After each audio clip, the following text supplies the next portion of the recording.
Check hello. अरे इसके लिए मैं वहां तक मैं बोलूंगा तो सोएगा नहीं कोई. एक minute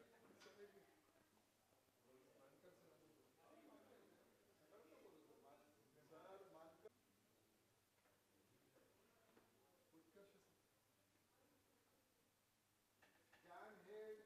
Utkarsh Jain head secretary with प्रज्वलन.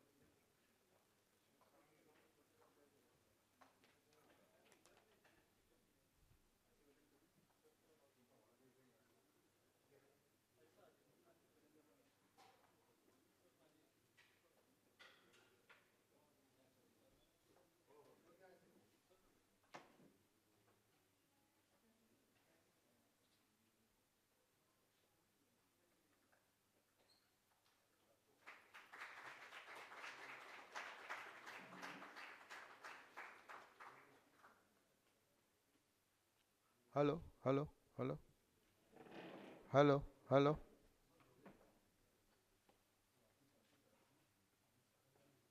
Am I audible?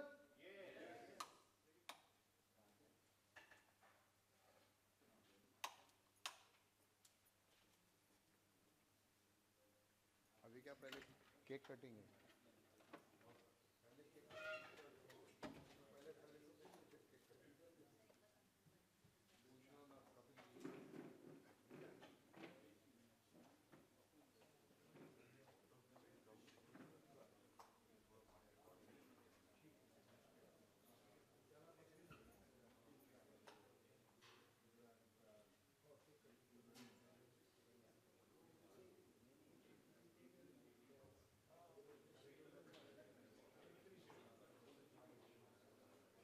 अरे भाई आप आपका गेम नहीं क्या है. मैं आप आइए पहले. उनका गेम मत करो. उनका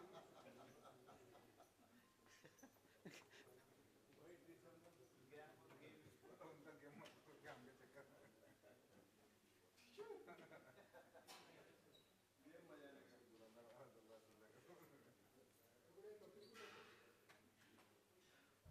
I request Mr. Kapil Sahu. I request Mr. Kapil Sahu to please come to the dais. Now we are going to begin the felicitation program. Mr. Kapil Sahu.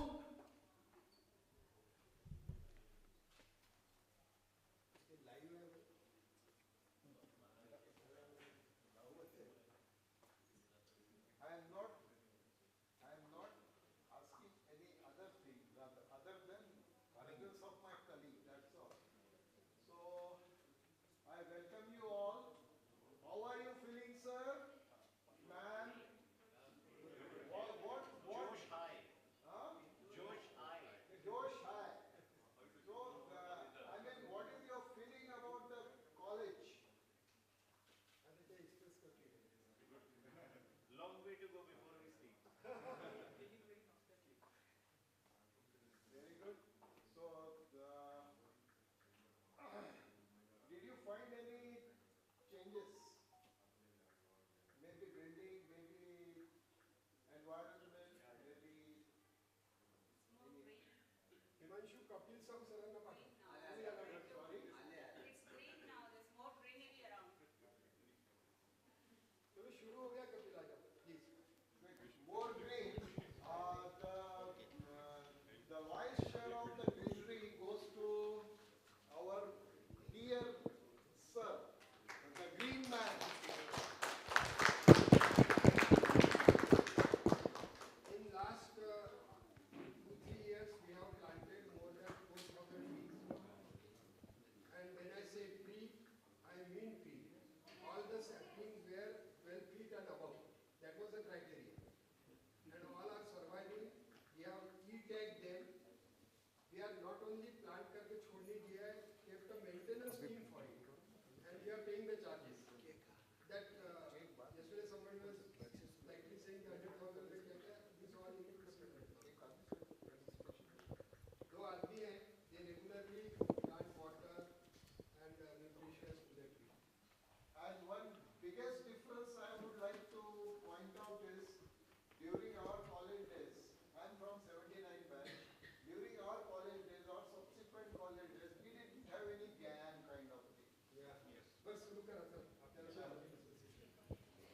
So, चालू करो ना sir. Good morning, everybody. We are sorry for the late little bit. Today we are here to start our program felicitating the Silver Jubilee and Golden Jubilee batch. Silver Jubilee के जो batch 2000 के लोग हैं काफ़ी मेहनत किए हैं ये प्रोग्राम के लिए. Yesterday they had a very successful program in LHIC auditorium. They have a lot of plans to do contribute for LIT alumni and LIT University altogether that they will of course discuss and mention during their address here. We also have the Golden Jubilee starting with Mr. Jayant Dibey Sahab. Unfortunately, due to Indigo interruption, about 5-6 more seniors from 75 batch could not catch the flight and there was a delay. Today, we have a very prominent personality, Mr. Kiran Joshi Sahab of 1973 batch.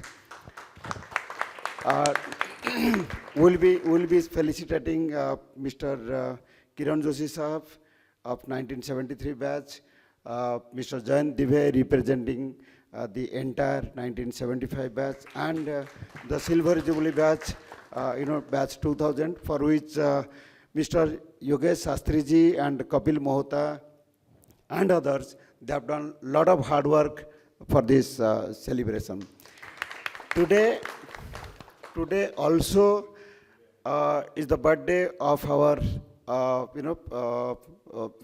ex-chair, Lita Patron and Vice Chancellor Dr. Mankar sir. So unka bhi,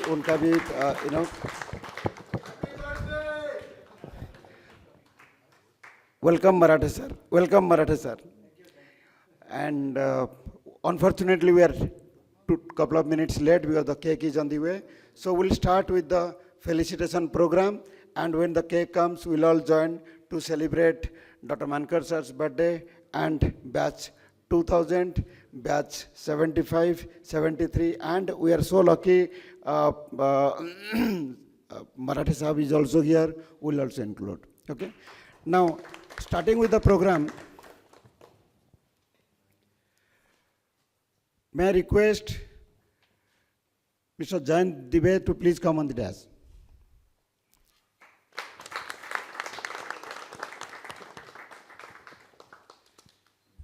May I request Vice Chancellor Dr. Atul Vaidya Sahab to please felicitate him with a shawl and the memento.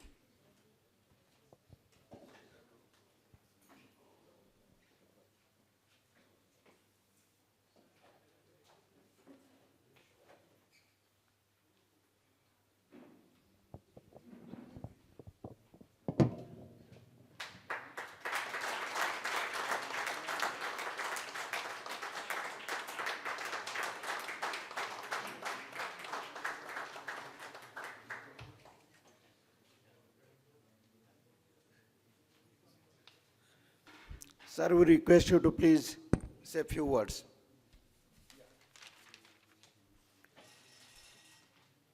Good morning to all of you on dais and all my friends, young, not so young, but all young when in institute. I passed out in 1975, BTech Chemical Engineering. Hello, yeah, I think it is okay, yeah. 1975 Chemical Engineering batch. I stayed in Hostel 1 all along, and those hostel memories are lifelong. They never fade. Yesterday, I just walked into Hostel 1 for a few minutes, and memories simply flooded back. 77, I did MTech from IIT Bombay. Then I was in a multinational company, NOSIL, and thereafter, rest of the life, more than 20 years in Reliance Industries Limited, where I retired as Senior Vice President And since then, I have been working as a petrochemicals technology consultant, especially in polyolefins sector. And I have been involved in most of the projects with HPCL, BPCL, HMEL, Nayara, Adani in the country and few more outside India also. And I continue to be active in my profession, which is process. Process is my passion and that drives me. And lot of credit goes to the teachers who taught over here. They remain with you. The fundamentals what you learn through the BTech days, they remain with you, and 50 years down the line, the chemical engineering fundamentals remain same, have not changed.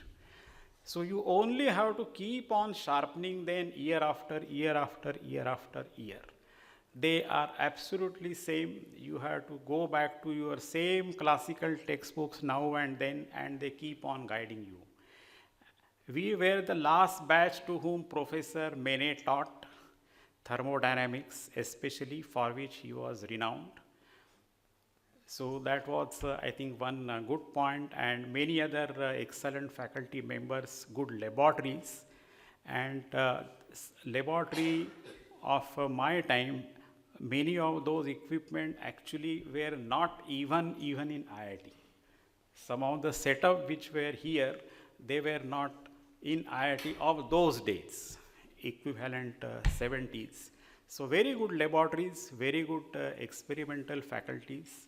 So these are the memories I continue to cheer. I was here in 2023 addressing chemical engineering and many other students right in this auditorium, which was packed full. And I will like to do some such thing, guiding the students or faculty members in my profession, in my area.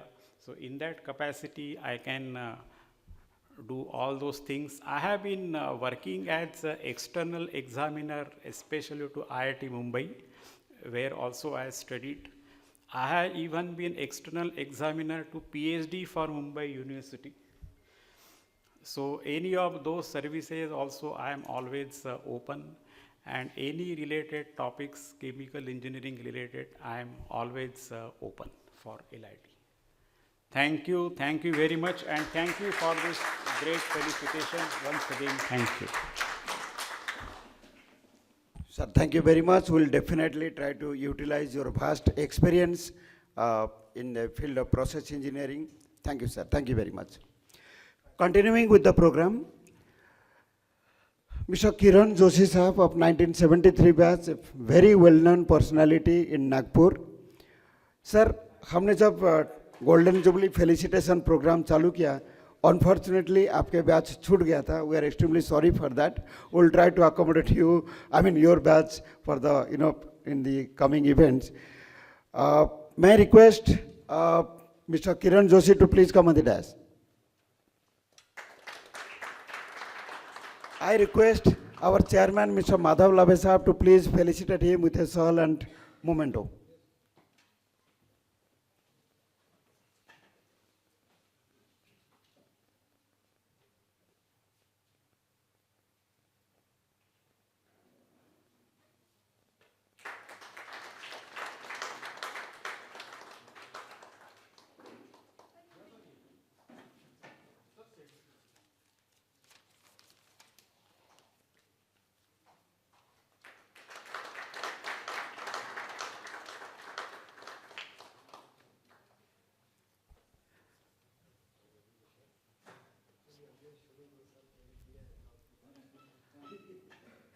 Sir, the stage is yours. Please come.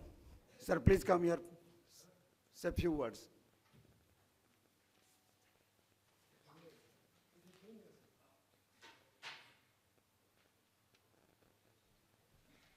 Myself, Kiran Joshi.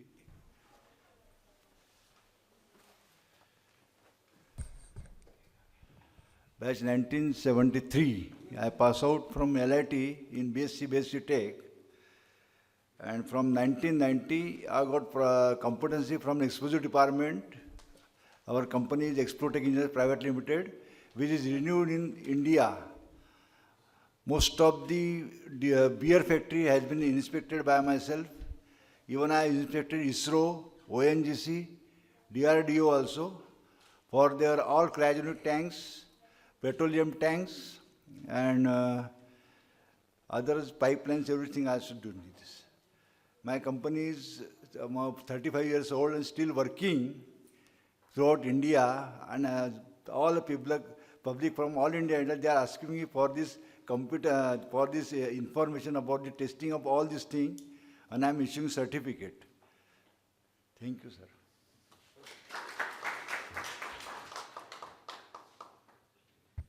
Thank you, sir. We'll definitely utilize your experience during these days. Thank you. Continuing with the program, Batch 2000. Before we start the felicitation, we request the batch champion, Mr. Yogendra Sastri Sahab, to please come on the dais and say a few words on Batch 2000. Please.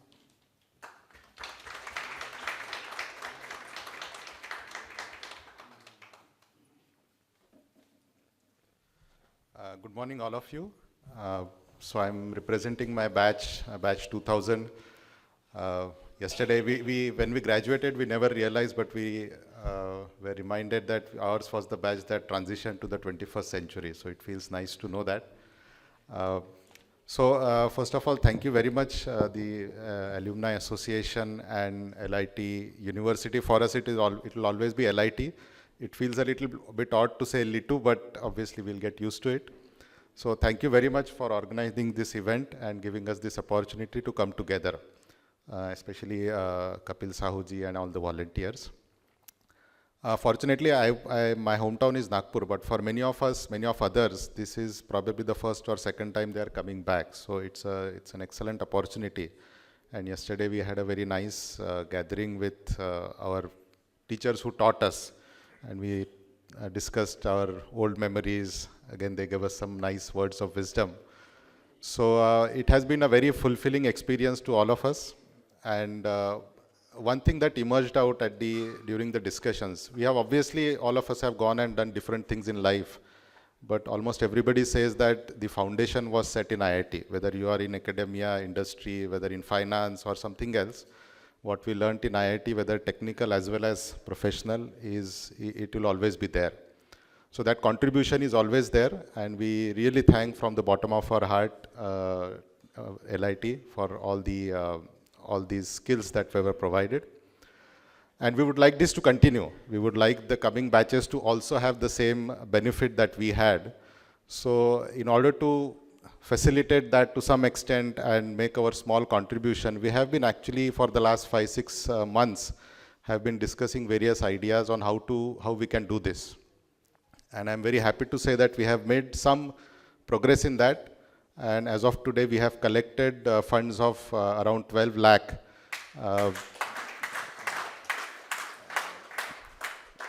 So thank you very much. So these funds, of course, this is not just the 14-15 of us who are here. This is on behalf of the whole batch. And we have had discussions with Dr. Vaidya and Lita on this. And the consensus among the batch is we would like this fund to be used in some way to support financially needy students in some form. So whether it could be in the form of scholarship or fee waiver, those details we will work out in further discussion. But broadly, this is the funds will be used to support financially needy students who are admitted to LIT. So this is our small contribution, and we hope that this continues. Some of us are also thinking that, we would take this opportunity to start new initiatives, whether it's in the form of money or additional interaction. So we'll continue this interaction, and I hope that our subsequent batches also take this forward. So I'm just reminded of something that happened once during our final year gathering. So I'm sure all of you know that there is healthy rivalry between CE and CT. And, competitions are going on, and during gathering, there used to be this chant, Mahol mein Mahol, CE ka Mahol. and then someone from city would say mahol mein mahol, city ka mahol. And I remember Dr. Dhake, who was the director at that time, he actually stood up at one point and said, "Aap ye kya kar rahe ho? You should always say mahol mein mahol, LIT ka mahol." So I think that's what we should remember. So thank you again on behalf of the batch. I thank you all of you, and we look forward to keep coming back. Thank you.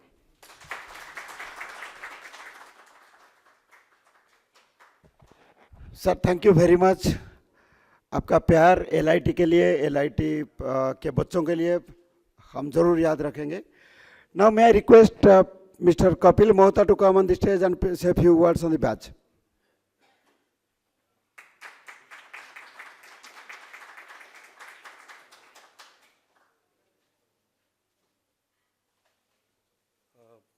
A very big thank you for inviting us and the entire batch. On behalf of the batch, I would like to propose a vote of thanks for the distinguished guests who are sitting here. And as Yogendra rightly said, we have a lot of fond memories of the 4 years that we studied here. Not only for the friendships that we forged, but a big thank you to all the teachers who taught us. And I won't make this too long, but the friendships that we have made here and the things that have been taught here have made us who we are today. And on behalf of the entire batch, I would like to thank you once again for calling us here and doing this honor. Thank you.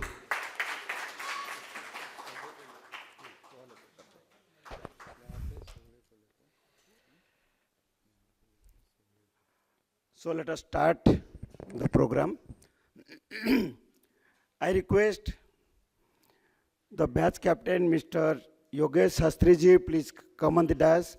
And I request today's chief guest, Dr. Mankar sir, to please felicitate him.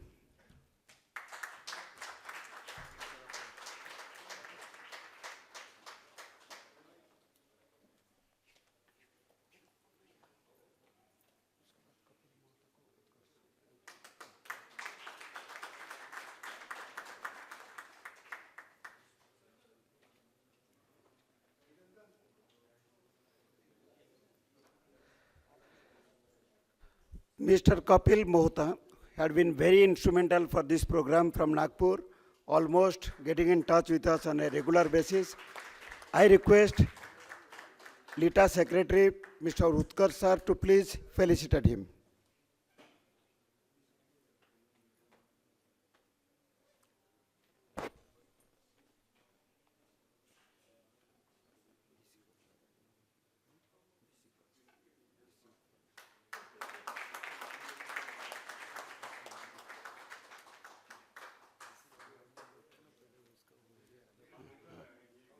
इसी को last को रखते हैं, okay.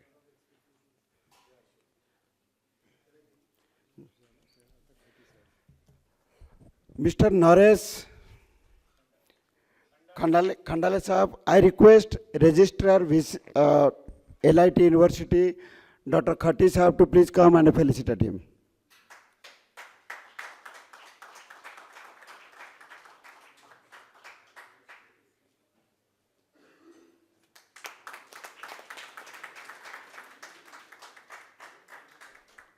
Hemant किसको? Hemant, okay.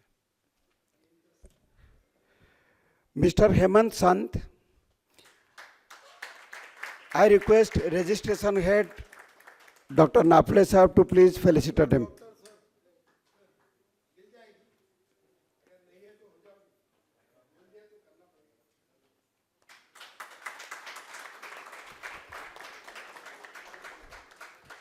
Mr. Aniket Ghatol, I request Mr. Binayak Marathe Sahab to please come on the dais and felicitate him.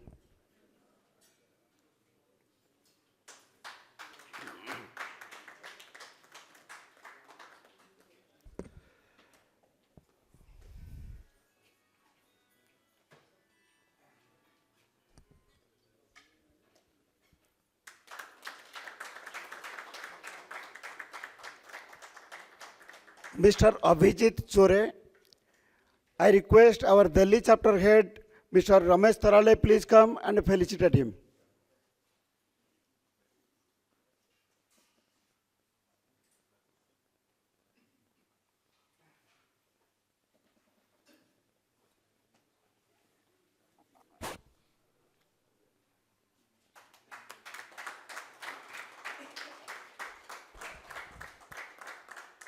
Miss Sangeeta Ankam. I request Dr. Sastry Madam to please come and felicitate her.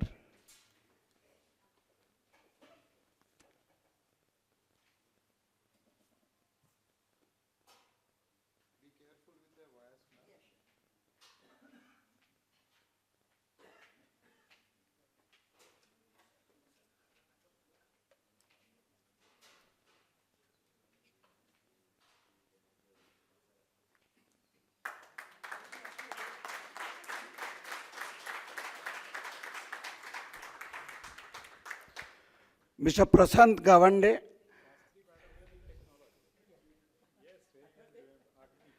I request Training and Placement Officer Dr. Joglekar sir to please come and felicitate him.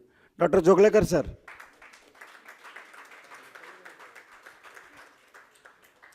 Dr. Joglekar sir looks like he's not around. Can I request Dr. Bhanvase sir to please come and felicitate him?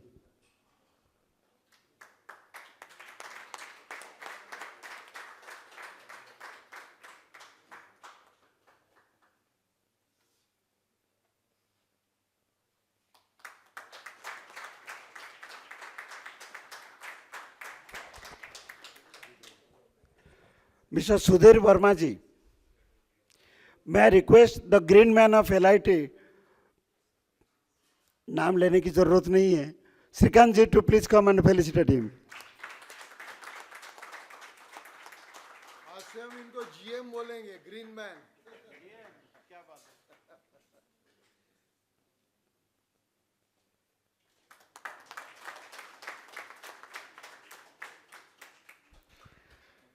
Mr. Anand Fanse, may I request Mr. Jayant Dive sir to please felicitate him. Mr. Divesh.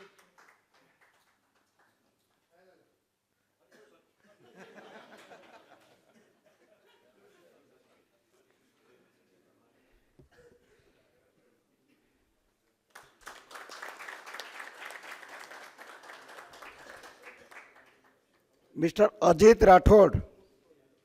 Mr. Ajit Rathod ji, may I request Mr. Kiran Joshi sir to please come and felicitate him.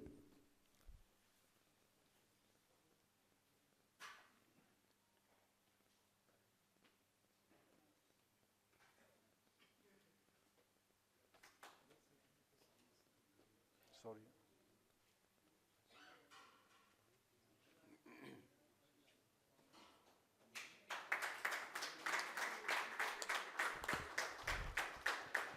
Mr. Milind ji, may I request our GAM head, Mr. Rakesh Gupta ji to please felicitate him.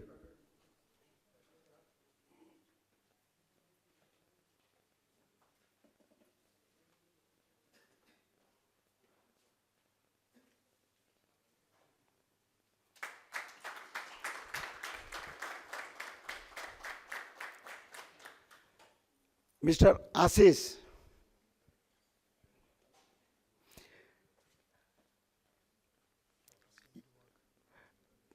May I request our own Vice Chancellor, Dr. Atul Vaidya sir to please felicitate him.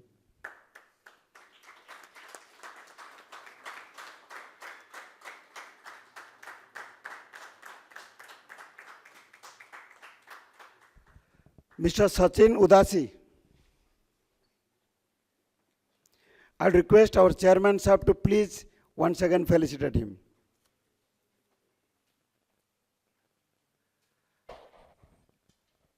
Kapil ji, anybody left over? Cake आ गया, cake आ गया, cake ले.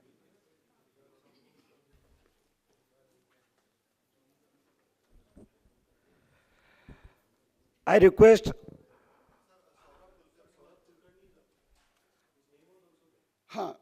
Mr. Nilesh is absent, Mr. Chetan is absent, and Mr. Saurabh Kulkarni is absent.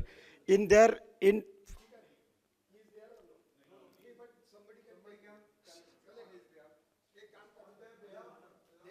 Yogendra can collect. आप करो felicitation, मैं announce करता हूँ. ठीक है, चलो आप अनाउंस कर दीजिए ये felicitation.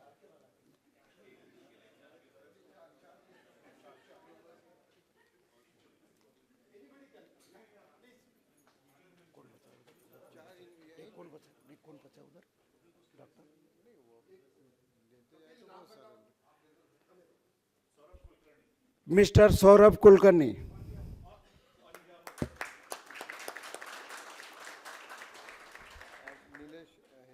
On behalf of Mr. Nilesh Ahir.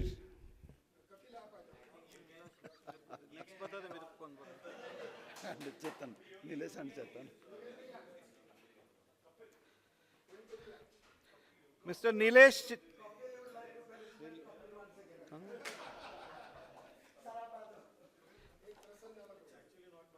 Nilesh Ahir.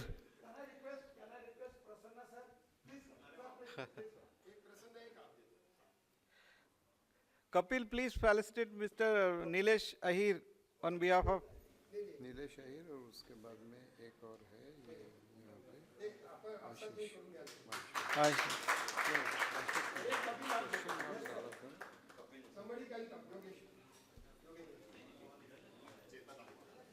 Chetan अम्बोर Chetan Ambore.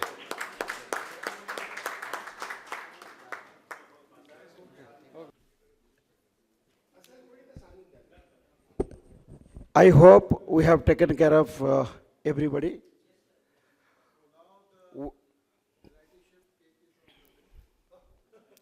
I request everybody, Elite Universities, registrar, professors, the dignitaries on the dais, batch 2000, batch 75, batch 73, everybody to please come and let us celebrate.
Good morning. Please take your seat. Cake will come on the dais. Once again, welcome to our technical session 1. This is about national organic farming and natural farming. I'd request Dr. Sugandha Madam to please take over and continue this session. Dr. Sugandha Madam, please.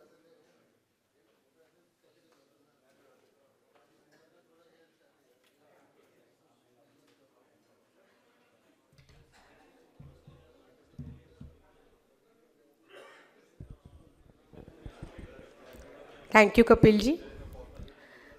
I invite Dr. Shailendra Singh to the dais. Dr. Shailendra Singh from Zydex is amongst us.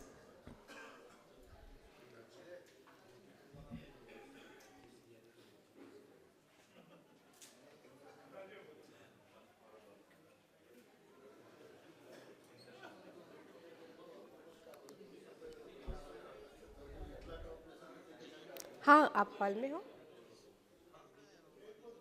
है ना? हाँ, आ जाइए hall में. हाँ, we are starting the session.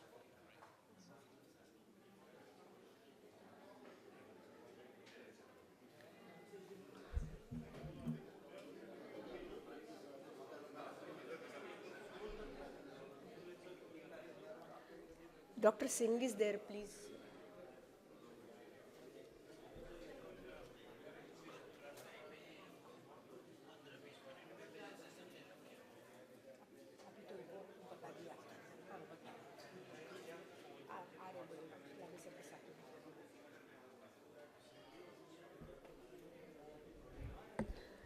So as you all know, today's session is on organic farming.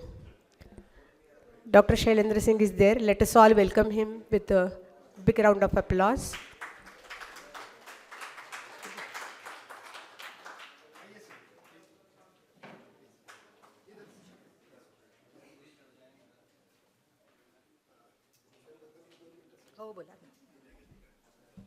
I invite Labhe sir to appraise us all about the organic mission which has been undertaken by LITA.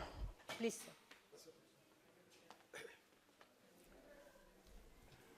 Good morning, friends. I hope I am audible. Around 2 years back, we thought that we owe something to the society as a LITA. We are all professional, we are academicians, we did excellent in our field. Lot of us have crossed 60 also. Some of us, I'm sorry. So we thought it's time to pay back to society. Even the younger people can think.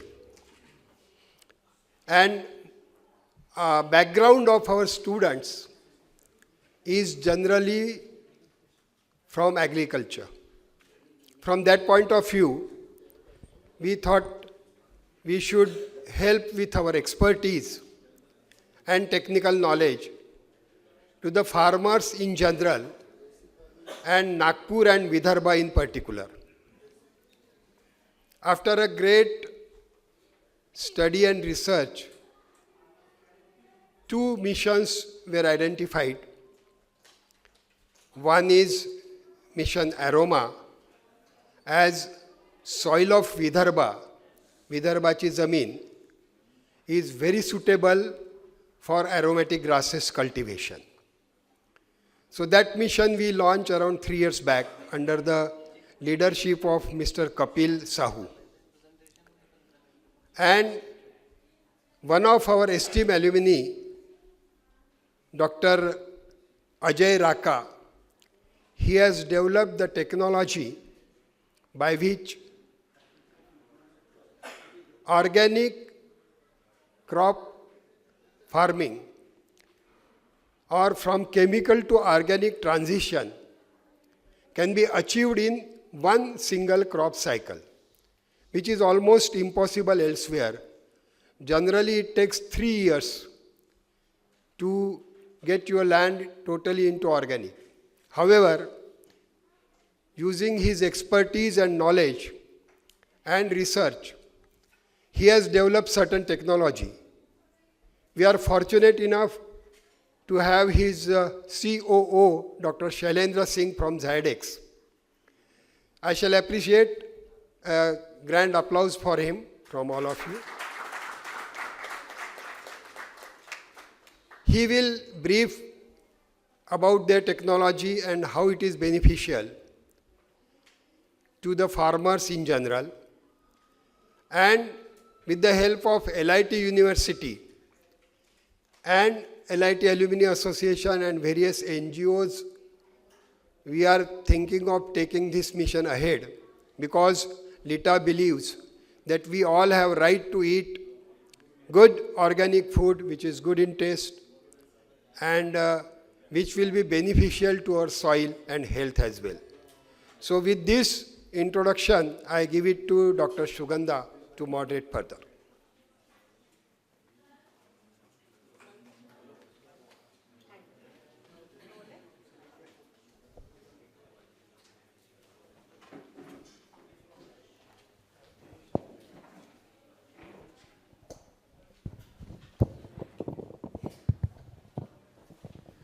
So when I was discussing,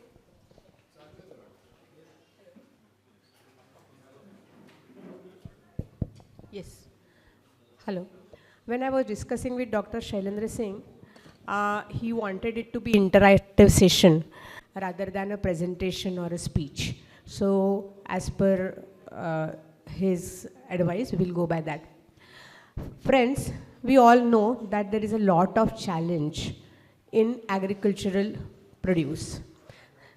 overuse of chemicals, overuse of pesticides, then pollution, and even the use of microplastics lead to contamination of agricultural produce, and the agricultural crops are heavily loaded with the contaminants, with the residues in the form of the pesticides, in the form of the fungicides, microplastics, and also the heavy metals like lead, arsenic, nickel, and so on. Thus, the government of India is also very much concerned about this, and they have launched various schemes to promote organic farming all across the country. Because what happens is, it is not only related to the domestic produce, but also the produce which goes offshore. It gets rejected. There are many consignments which get rejected because of their norms. When it reaches offshore, it reaches other countries, it is found that the residues are beyond the required limit. And it does not only, lead to the losses, but also it leads to the, it brings down the name of the country, and therefore the government is very much concerned, because all of you must be knowing what happens with grapes, what happens with peanuts, and very recently what happened with spices. All the consignments were returned back, and even all spice export in US or Europe was banned because of this. So there is a lot of problem related to the overuse of these agrochemicals, pesticides, and so on. Fortunately, the research by Dr. Ajay Rakaji, they have been successful in developing few technologies which can be extended to the farming. Now, what I know about the organic farming is, sir, there is, as per agricultural guidelines by Government of India, it takes 3 years to convert the chemical, means the agricultural land into chemical-free land. So it's a long gap. But Zydex Industries has developed some few technologies based on which they can convert or make the land chemical-free within one crop rotation, that is within 3 to 6 months. This is, a very good break, I should say, for the organic farming. So, as a representative from Zydex, we have Dr. Shailendra Singh with us. I would like to introduce him formally.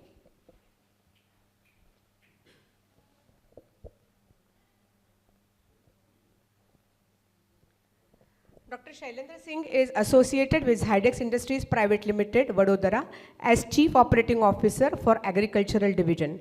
Understanding Indian and global farming needs, passionate about promoting new technology for benefit of farmers, currently working on improving soil health and profitable transition to sustainable chemical residue-free farming, incorporating new technology and traditional knowledge. PhD in plant science from Agra University. He has worked with most agricultural input verticals like fertilizers, seeds, and crop protection, and has a good insight of Indian farming practices and a practical experience of handling farmers. A techno-commercial, dynamic, and progressive leader with over 33 years of experience in leading teams in multiple functions, including research, market development, regulatory affairs, and sales. Certified Six Sigma Black Belt and a trained lean practitioner, and also a certified trainer on selling skills. Well recognized for his efforts in agricultural field, including former member of Zonal Institute of Technology Management Committee, Agricultural Research Institute, POSA, New Delhi, recognized as a most visionary CEOs of 2025 by Business Need magazine, 2025's most disruptive loons, icons, I think. 2025's most disruptive icons, leading with purpose and power by Aspire Navigatory magazine, awarded as topmost agricultural leaders, and appeared on cover story of CEO Times 2025. So let us give him a big hand.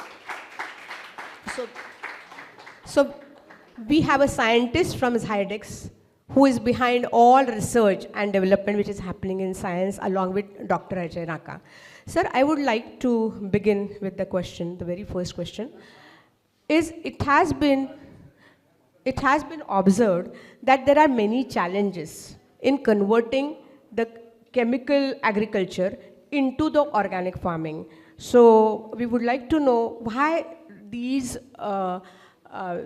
initiatives have been failed in the past. Thank you, ma'am, and thank you, LITU.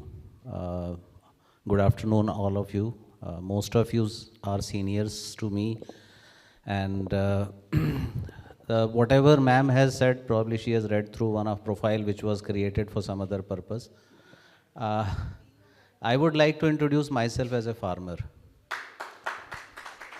We come from a farming family in Uttar Pradesh. Generations of ours have been into farming, and that is why I qualify to answer some of the questions related to the farming problems. As ma'am was asking, and I think that is one of the major question in everybody's mind. Despite of all the efforts by the government, a lot of NGOs and everybody, today we are only 1.65% of the total Indian land is under organic. That's all. And most of it, if you really look at, is either in the states like Himachal Pradesh, Jammu and Kashmir, Sikkim, northeastern states, where in past the penetration and adoption of the chemical practices has not been very high. So real transition of what we call conventional chemical based farming to an organic farming is a very, very big challenge. One of the reason for that purpose is basically there are two factors related to the transition. As and when you talk about organic farming transition to a farmer, it is an established fact of over 25 years that if you move from chemical to organic farming, your yield is going to go down in tune of about 20 to 50%. Now, most of us, like me, I am also a salaried person. If somebody tells me that your salary will be down by 25% and you continue to do your job, I think it becomes very difficult. Same is the situation with the farmer. He does not have any alternate mode of income, and he cannot afford to lose 25% or 20% or 50% of his income for the sake of the future which he has not seen, the technology which he has not experienced. And till last few years, organic farming was more of a niche area. Now, the question comes in that why the farmer's yield goes down. The farmer's yield goes down because of two basic factors. One, over last 40-45 years since we have moved from our old traditional practices to the Green Revolution. Green Revolution gave us three very, very significant technological improvement. One was the high yielding varieties of the seed. Second was mechanization, and third was chemical inputs. Now, at that point of time, all these three inputs were very, very important. They helped us in improving the situation from, I was day before yesterday sitting with one of the retired IAS, and he said we were at ship to mouth situation.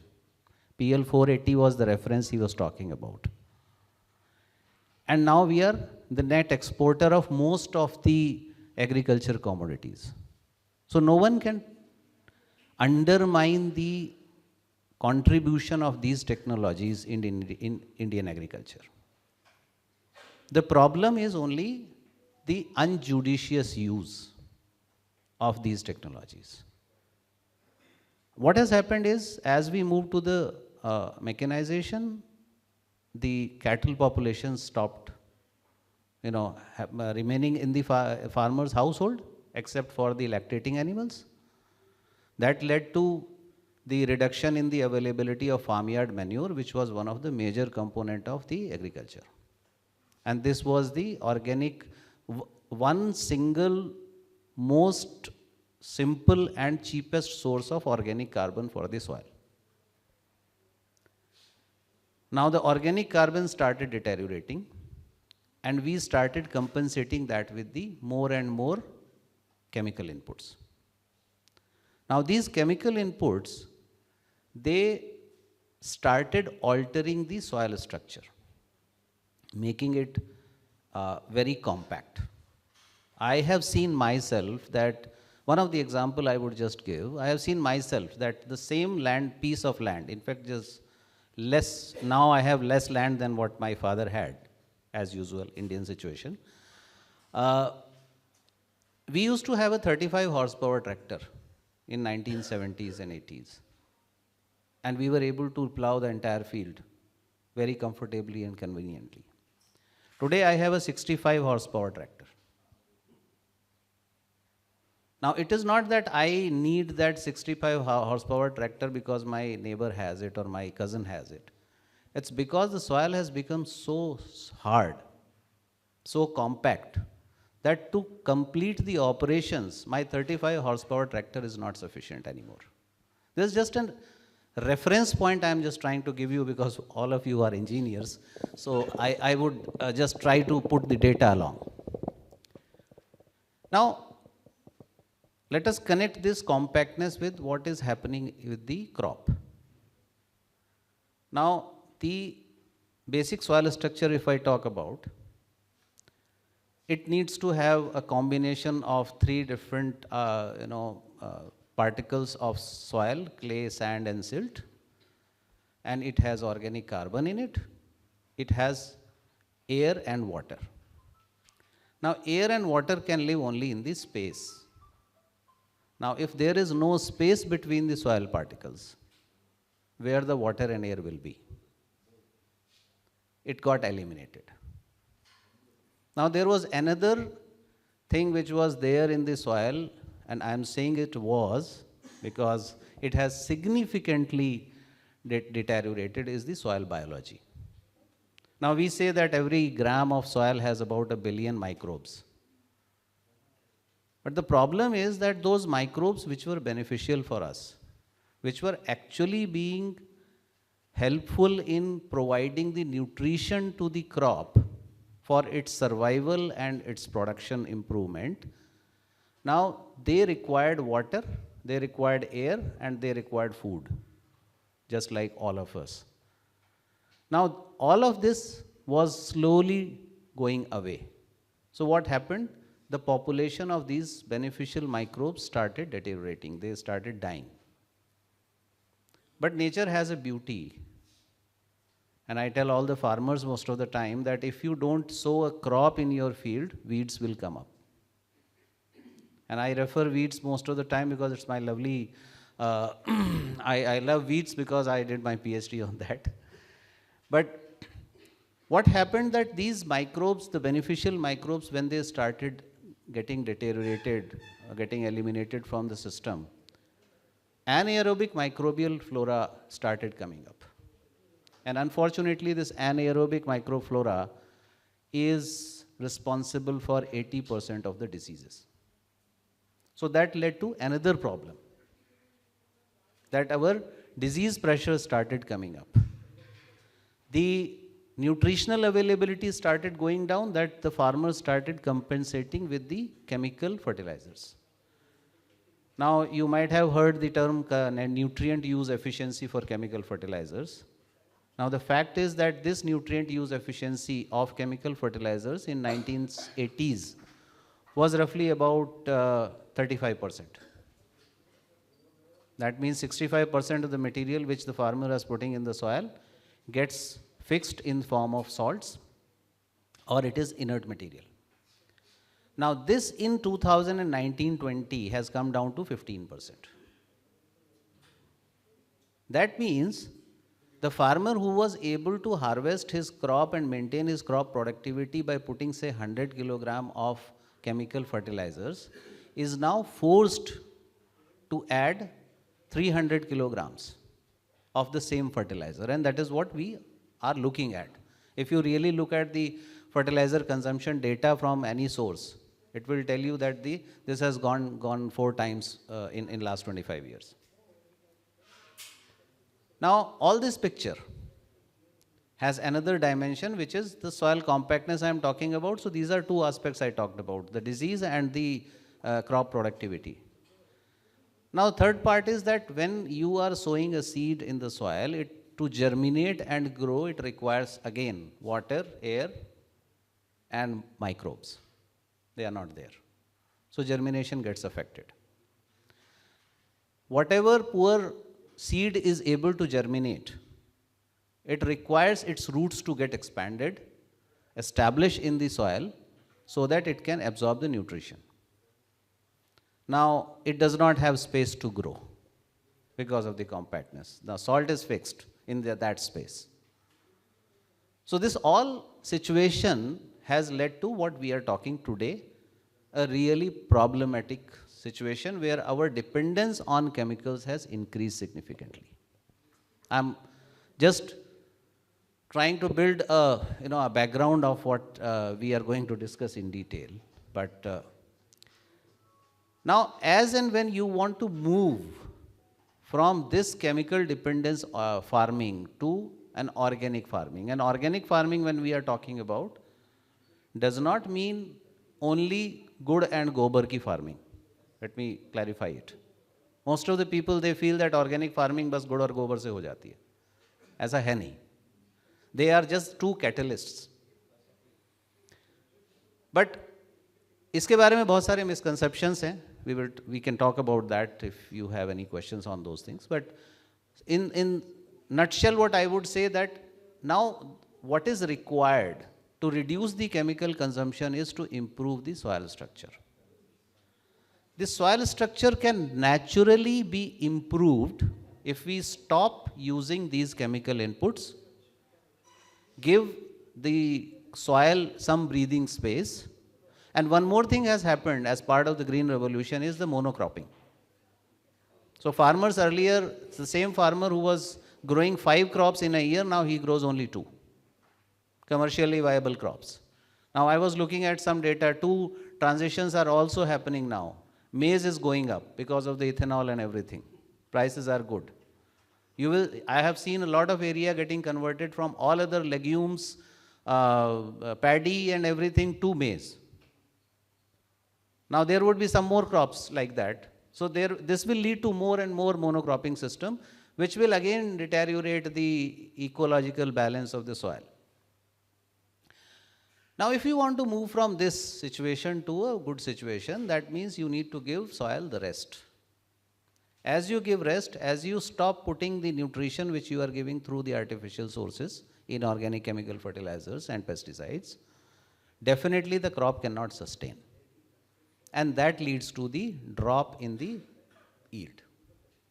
And that is one reason that the farmer cannot afford the drop in his income, because his livelihood is dependent on that. This transition is not happening. Sorry, ma'am, for a long answer to your question, but you can continue. I thought that it is important. So this is one of the major problem why this transition is not happening, because despite of all the incentives and communication and so many things. Unless we bring in a technology, unless we give a farmer a choice that you can try it out and this thing can be converted without any yield penalty or any profitability penalty, this transition is not going to take place. Thank you, sir, for your explanation. I would like to ask here, that is when we talk about the agriculture or the farming, the challenges are just now you told, the very first is the soil compactness with the changes in the pattern of the adding the agricultural inputs. So compactness is one of the issues which are being faced by the farmers. Secondly, the presence of macronutrients and micronutrients, then pH and salinity of the soil. So I would like to know whether all these issues can be effectively addressed by your technology. Thank you, ma'am. What the technology which we have developed and we are promoting and using, it actually handles one basic problem of soil compactness. So what soil has got compacted over last 40-50 years with the help of this technology, which is a biodegradable polymer. And pardon my ignorance about polymers, I can only explain about this particular technology in terms of the chemical engineering is only, it is a polymer which has major component as starch. Now this polymer is able to break the compactness of the soil in roughly about 30 to 45 days. This is a powder form polymer which goes in the soil, which is mixed in the soil, and it absorbs the moisture from the soil and swells up, thereby creating very tiny pillar-like structures between the soil particles. So thereby what we are doing is we are just creating the space between the soil particles which is not there, which was earlier. So we are just trying to go back to the soil structure of past. So that is the first step which we are able to do. Now the good part is that this particular polymer having starch is biodegradable, can get eaten by the microbes in the soil in just about 45 days, and there is no trace of this available. Now the question comes in, if your pillars are gone, will the soil become compact again? The answer is no. It is an irreversible process, because the space which is created through this approach is taken by air and water. So you are in this process, you are making the soil aerated. And it has the space to hold water for a longer period. More water can come in, which was not coming earlier. This also increases the infiltration rate of the soil. So these basic fundamental change in the soil structure is the first step which our technology is able to do. Now there are two more things which are critical for the transition. One is organic matter and second is biology. So what we have done is we have used this technology as a carrier for inoculating various beneficial microbes which qualify as biofertilizers. So we have added mycorrhiza, we have added NPK bacteria, we have added zinc bacteria, and all beneficial fungus and bacterial consortium is added to this technology, which is available in the market under regulation of biofertilizers. So when we are adding this technology, this powder in the soil, we are also adding the microbes in the soil which were not there, or they are in a very less quantity. The third thing is, okay, we have given air, we have given water by changing the soil structure, we have sent microbes, added microbes there, but how to make them survive and thrive and multiply and act to the level so that they can provide the required nutrition to the crop without chemical intervention. And for that purpose you need food, and that food is organic matter. Now organic matter, as I mentioned earlier also, that one of the cheapest and easily available source is farmyard manure. The problem is because the number of cattle is gone down, the farmer does not have enough time to fully biodigest this cow dung into a real compost. Now currently the farmer is putting the compost which is half digested, lumpy, smelly, And in that process, he has to put multiple times than required quantity. So he is using either 2 trolley or 3 trolley or 4 trolley in an acre. So we developed another consortium of fungus which is able to digest this cow dung into a fully digested compost in about 45 to 60 days. So we have cut down the process, the natural process of biodigestion, which is about 18 months, to about 2 months. And as it becomes flowable, as it becomes fully digested, completely, no weeds, weed seeds are left there and nothing is there. So it's all pure organic matter with good quantity of humus. So you can use this 1 trolley, which the farmer was using 4 trolley in 1 acre. Now he can use those 4 trolleys in 4 acres. So we are able to provide solve the issue of the organic matter availability. Now the third aspect is, as we increase this population of microbial fungus and bacteria, and we have also added this biodigested organic matter, which also has these fungus which was digesting it. So as it goes in the soil, all the root system, after the harvesting of the crop, now that also gets converted into organic matter, and it gets converted quickly. So we are able to create a conducive environment within the crop soil, which can make the soil porous, softer, hold water, has aeration, has enough of biology, and has enough of food for the biology.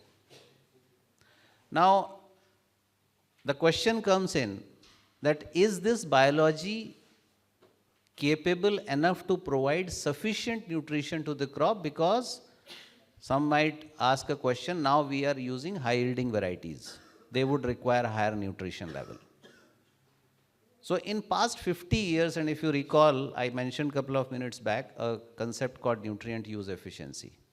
In past 50 years, we have added so much of inorganic chemical input, which got fixed. So we have enough of nitrogen, enough of phosphorus, enough of potash, enough of zinc already available, but in unavailable form for the crop. What these microbes will be able to do is make this available to the crop. Therefore, the transition of chemical dependent farming to a organic or the biology dependent farming becomes much easier, and the farmer does not have to pay the penalty. His yield remains same. We are not claiming yield will go up significantly. His yields remain same.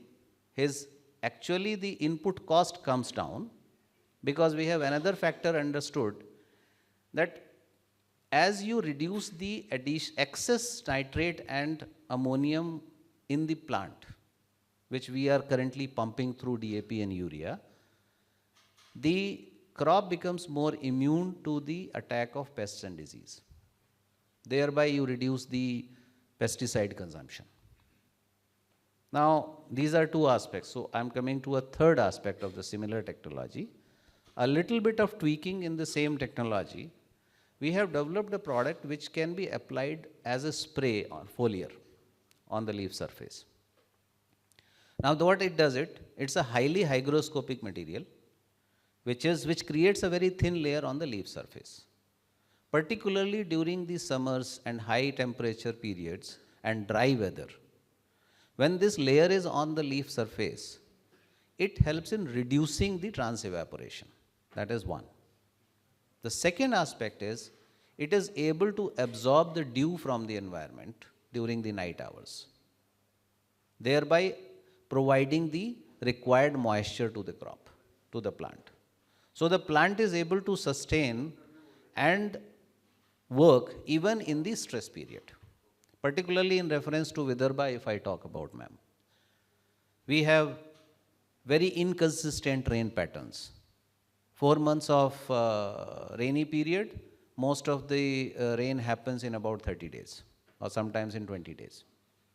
You need to retain that water, maintain that water so that it does not run off. That means you need the soil which is able to hold this water or infiltrate this water down below.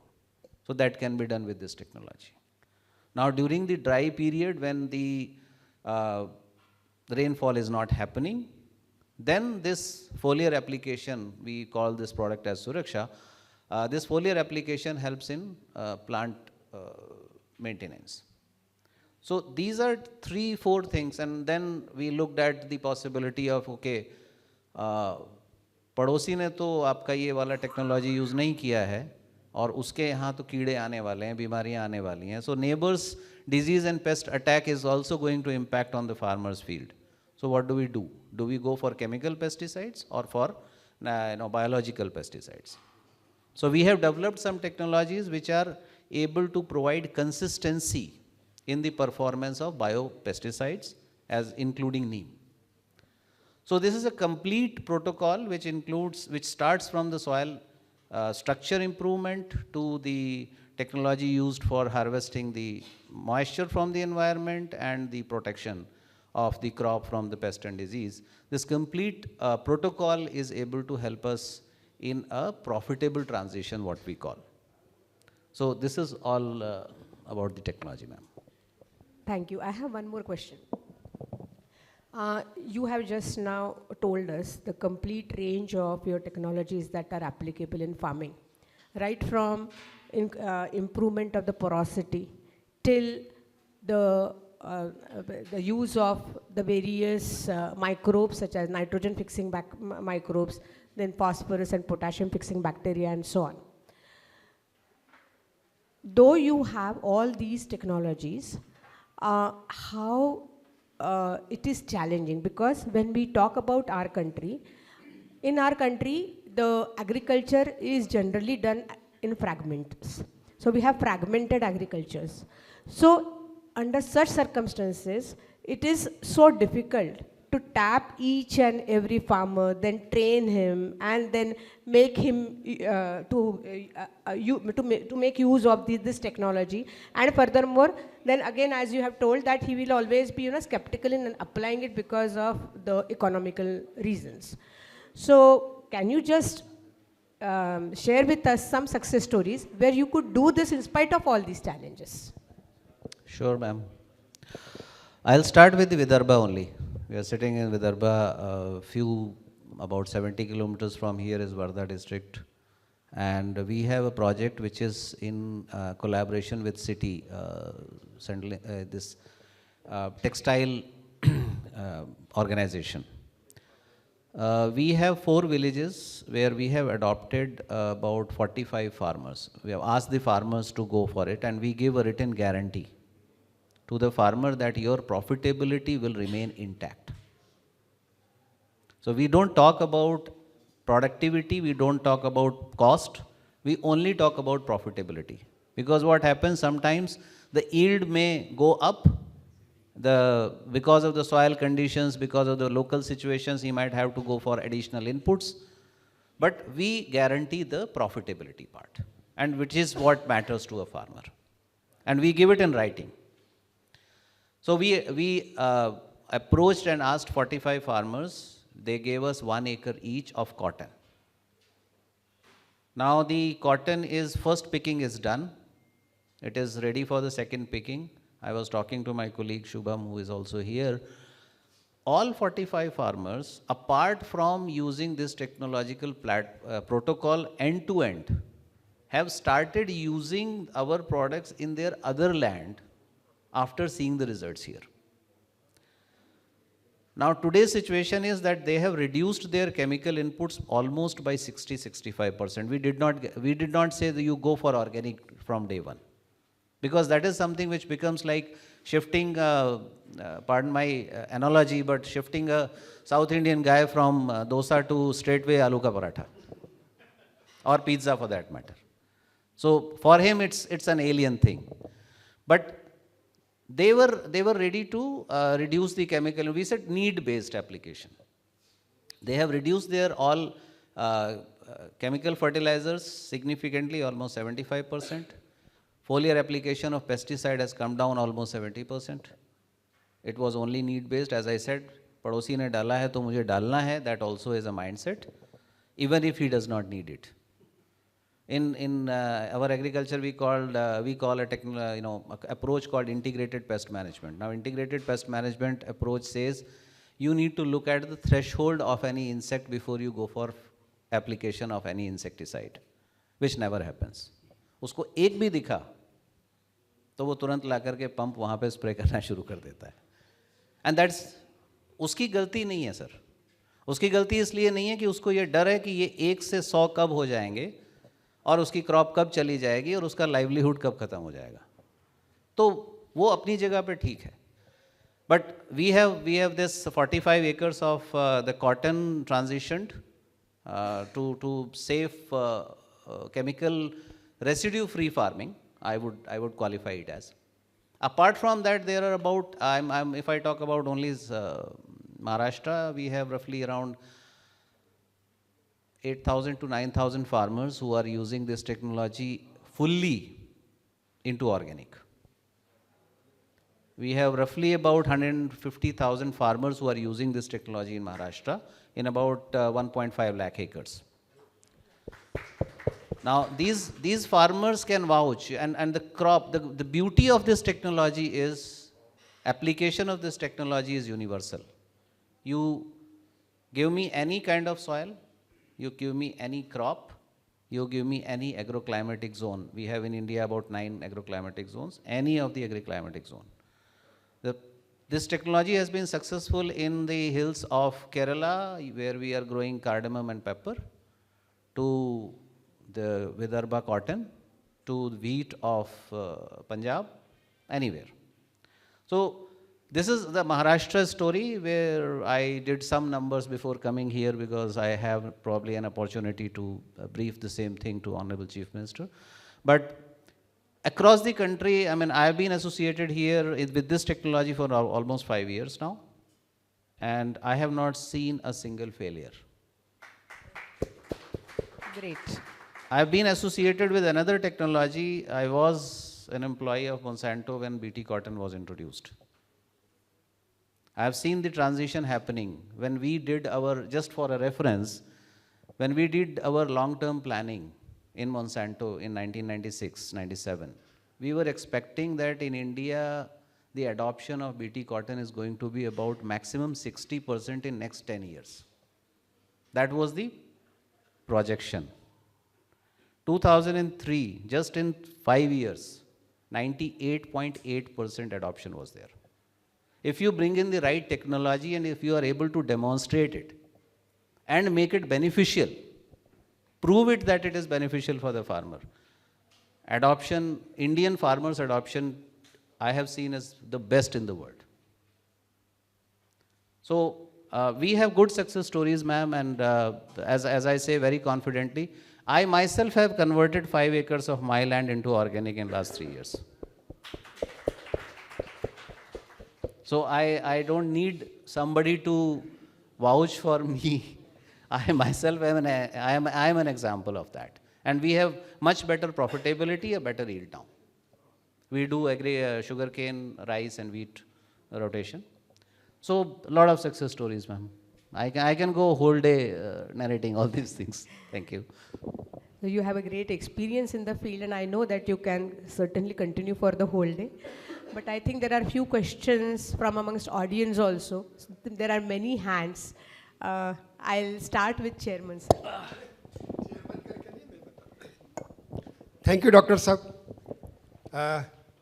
यहाँ 2 farmers तो ऐसे बैठे हैं जो आपको खुद होके देने वाले हैं. एक मैं और एक वाइस चांसलर साहब, हमारे एक्स वाइस चांसलर. पर बट आपको एक गारंटी देनी पड़ेगी कि एबिटा, मतलब हम जो बेचते हैं और खर्चा होता है, मेरी 40 एकड़ है, उनकी 46 एकड़ है, तो दोनों मिला के 86 एकर्स तो हो गई आपकी पक्की. तो पर मुझे ये जानना ज़रूरी है कि मेरे खर्चे जाने के बाद आज की डेट में जो प्रॉफिटेबिलिटी बैठती है, ज़्यादातर नहीं बैठती पर जो भी बैठती है वो डेफिनेटली इम्प्रूव होगी. इसकी मतलब आपके पास क्या प्रोसीजर है और कितनी अप्रॉक्सीमेटली इम्प्रूव हो सकती है? सर इसमें सिंपल से दो तरीके से मैं इसको देखता हूँ. जनरली हम लोग पहले और दूसरे क्रॉप साइकिल में हम ये अश्योर करते हैं कि आपकी जो भी आज की प्रॉफिटेबिलिटी है that will remain intact. We do not over promise and we have a process where we can get into an agreement with you, a written agreement also, because many times the farmer does not believe. कहीं पे भी we can do that, and in fact doctor Ranka unfortunately यहाँ आज नहीं है. वो शायद होते तो वो सबसे पहले कहते हैं मैं 1 लाख रुपया टेबल पे रखो, 1 लाख रुपया मैं रखता हूँ, जिसका ज़्यादा निकला वो लेके जाएगा. वो तो नेक्स्ट लेवल पे जाते हैं. मैं थोड़ा सा कंजर्वेटिव हूँ. लेकिन इतना है कि जो प्रॉफिटेबिलिटी है वो तो डेफिनेटली आपकी इंटैक्ट रहने वाली है. With the time it will improve. और क्रॉप्स वही रहेंगे जो हम फिलहाल ले रहे हैं. जो आप ले रहे हैं, और उसमें हमारी एक शर्त है, 1 एकड़ आप अपने तरीके से भी करेंगे उसमें जो आप अभी कर रहे हैं, because that will become a reference point.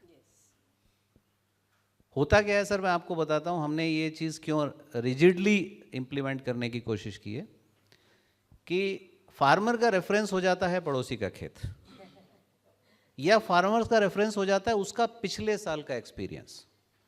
Now in agriculture unfortunately every season is different. I have seen 33 years of professional life and my entire life in agriculture. I have not seen 2 identical seasons ever. हो ही नहीं सकते. तो reference point जब तक मेरा वही variety, वही खेत का आधा हिस्सा आपके तरह से, वही खेत का आधा हिस्सा मेरे तरह से, जब वो हो जाएगा तो उसके बाद में मुझे तो किसी तरह का कोई डाउट है ही नहीं. मैं तो बॉन्ड पेपर पे लिख के एग्रीमेंट करने के लिए तैयार हूँ, और जिस क्रॉप में आप चाहें मैं उस क्रॉप में करने के लिए तैयार हूँ. That means 50% will be control plot and 50% will be experimental plot. Yes.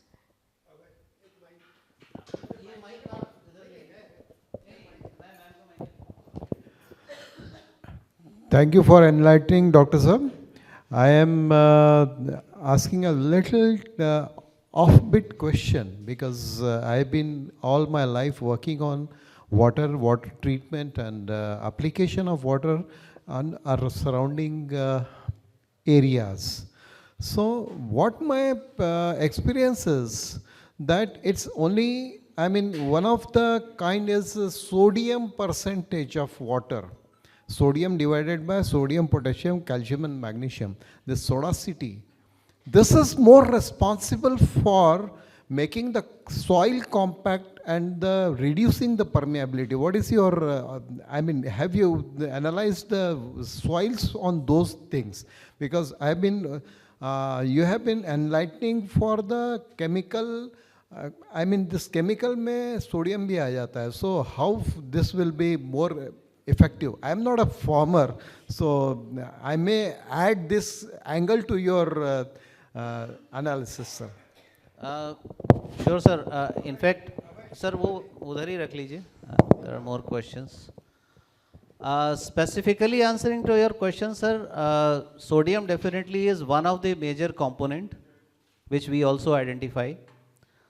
In fact, lot of saline soils which have happened, salinity has increased in particularly I can refer to the Punjab and Haryana, Rajasthan area where a lot of pesticide and chemical inputs increase has happened, and the water exploitation has also happened. Particularly, I probably will not be able to say because I have not looked at only sodium as a part of it. But yes, sodium, magnesium and calcium in तीन का combination तो हमने देखा है.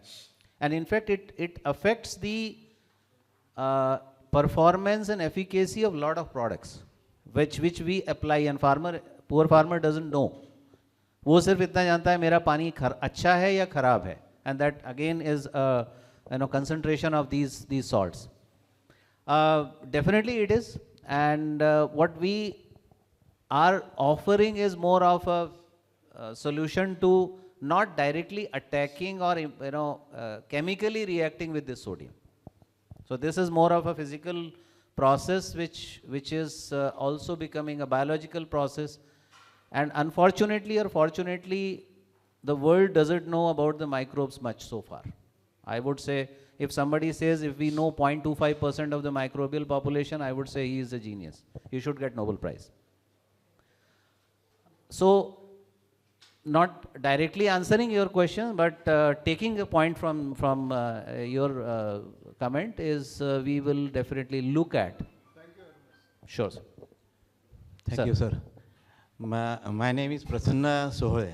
I am a LITian also, and I am मैं खुद एक farmer भी हूँ, तो इससे मैं थोड़ा इंटरेक्टिव एक इन्फॉर्मेशन एक्चुअली शायद आप सबको मालूम होगी, तो कि जो हम लोग जो हम लोग कपड़े पहनते हैं, कॉटन का आविष्कार विदर्भ में हुआ है।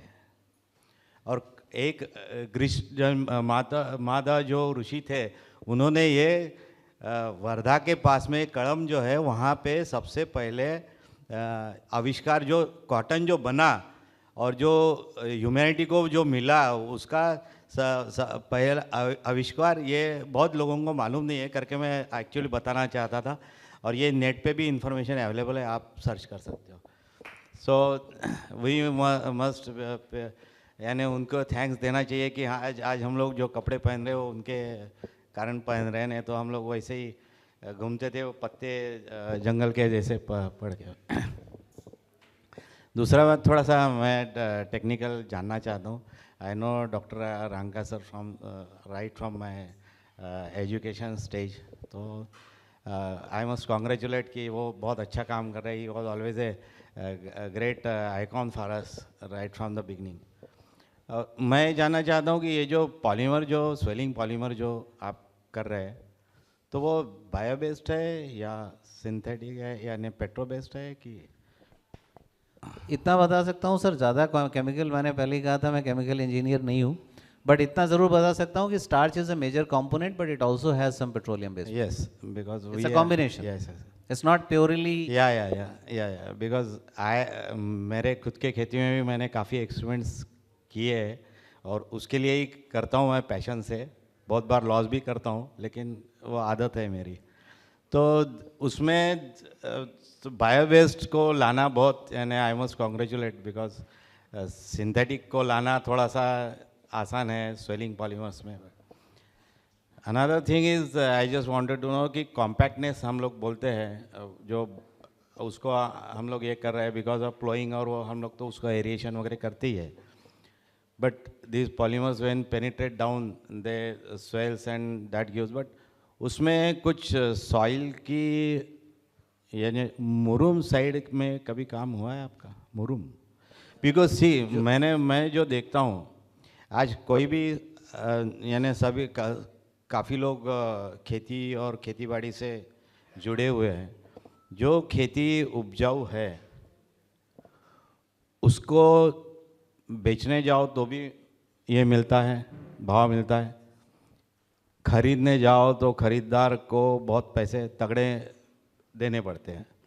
बट फॉर्चुनेटली मुरमाड़ ज़मीन, जो हम लोग मराठी में बोलते हैं मुरमाड़ ज़मीन, या हिंदी में भी शायद सेम ही हो, काफ़ी सस्ते में मिल जाती है। उसको अगर हम लोग कन्वर्ट कर पाए with the penetration of the polymers and all this things, I tried but I failed.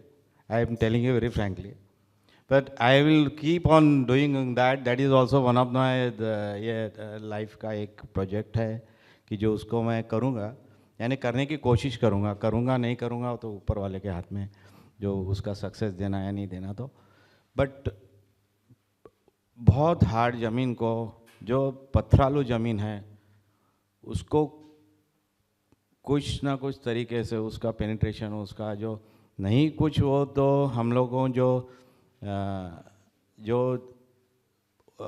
Regular जो पीक लेते हैं, यानी ये करते हैं नहीं, उसके लिए तो कम से कम ट्रीज़ के लिए तो भी वो बेनिफिशियल होनी चाहिए, क्योंकि ट्रीज़ को उसकी खुद की जो जड़ें जो है उसको ताकत होती है। They have a lot of power to penetrate also, but that is also not sufficient, because मैंने देखा है कि उनकी ग्रोथ जो होती है काफ़ी कम होती है।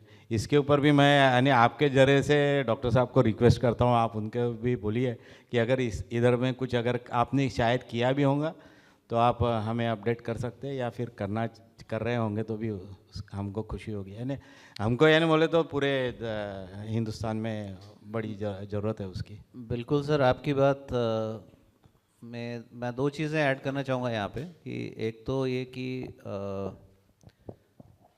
मेरे ख्याल से हमने कहीं ना कहीं किया होगा, ऑफ हैंड मुझे ऐसे याद नहीं है, लेकिन एक रेफरेंस मैं ज़रूर दे सकता हूँ। गुजरात में मीठापुर के पास में टाटा का सॉल्ट का प्लांट है, और उनके उस प्लांट से जो बाई प्रोडक्ट निकलता है कैल्शियम कार्बोनेट एंड एलाइड, उसके वो उन्होंने वहाँ पे काफ़ी सारे पहाड़ इकट्ठे कर दिए हैं। In last 2 years, we have been able to help them in doing plantation in those calcium carbonate hills. So, वो भी बहुत कॉम्पैक्ट है और वो भी हार्ड है एंड उसमें नॉर्मल कंडीशन में नहीं होता है। तो वो एक रेफरेंस के तौर पे मैं ज़रूर कह सकता हूँ कि होगा। हालांकि जिस सॉइल की आप बात कर रहे हैं उस सॉइल में मुझे भी आपकी बात सही लग रही है कि नॉर्मल क्रॉपिंग पैटर्न से नहीं बल्कि हॉर्टिकल्चरल क्रॉप्स या थोड़ी सी श्रब्स और बुशेस वाली जो हैं, मे बी सिट्रस एक हो सकती है, इसके अलावा कुछ और हार्डी प्लांट्स हैं जो हो सकते हैं, उसके ऊपर हम लोग काम कर सकते हैं। And I would be more than happy to work at your field through my team. Sure. Shubham, my colleague Shubham is there. Can you stand up? He is based out of Nagpur. He is a techno-commercial guy. So yeah, so he will take your details and approach you at your convenience, whenever and whichever way you want to do so. Sir. Sir, I have a question that as a consumer, the organic products are costlier than the normal one. So when you talk of profitability and give guarantees, you consider that higher price or the normal price of this one? And normal MSP. Okay. And the second question is, like we read about the pollution in particularly in Delhi area. It's more based on stubble burning. That's a big issue. So you said that using your product, there won't be even stubble. So, is that correct? Is my understanding correct? Yes, sir. We are doing with about, we have not gone too big on that, but this year about 5,000 acres of stubble management we have done through our technology. We are doing a lot of paddy trash management also even in Maharashtra, which farmers usually burn. So we help them in integrating that with the soil. And definitely it's a long way to go. We have a very small team and limited reach and approach, but we are trying our bit. And definitely, I mean, this is possible. We have been able to digest the pseudo stem of banana, which is one of the hardest thing to digest. Okay. So it is there. And how long your product has to be used? Is it a continuous use? Every year one has to use it, or once the soil achieves the productivity or the fertility, do you have to continuously use that, like we use the fertilizers? It has two answers. Technically, to improve the soil structure, after few years, you can reduce the quantities. What you need to use again is only for the replenishment of the biology. So you can use them as biological fertilizers, rather than the zytonic technology for the soil enhancement. Okay. Thanks a lot. Sir.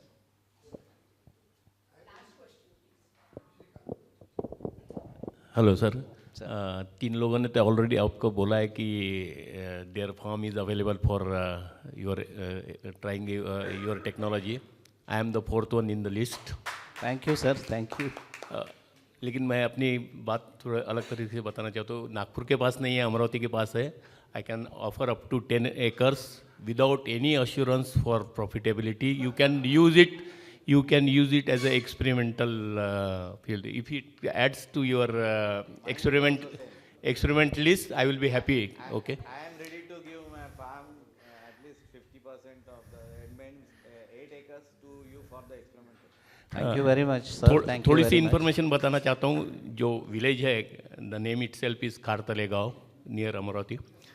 And यदि वहाँ कुआं खोदते हैं तो almost 50% और may be more then 50% chance ये है कि वो मीठा पानी वहाँ न लगे. वो मतलब वहाँ कड़वा या खारा पानी होता है. It is a black cotton soil.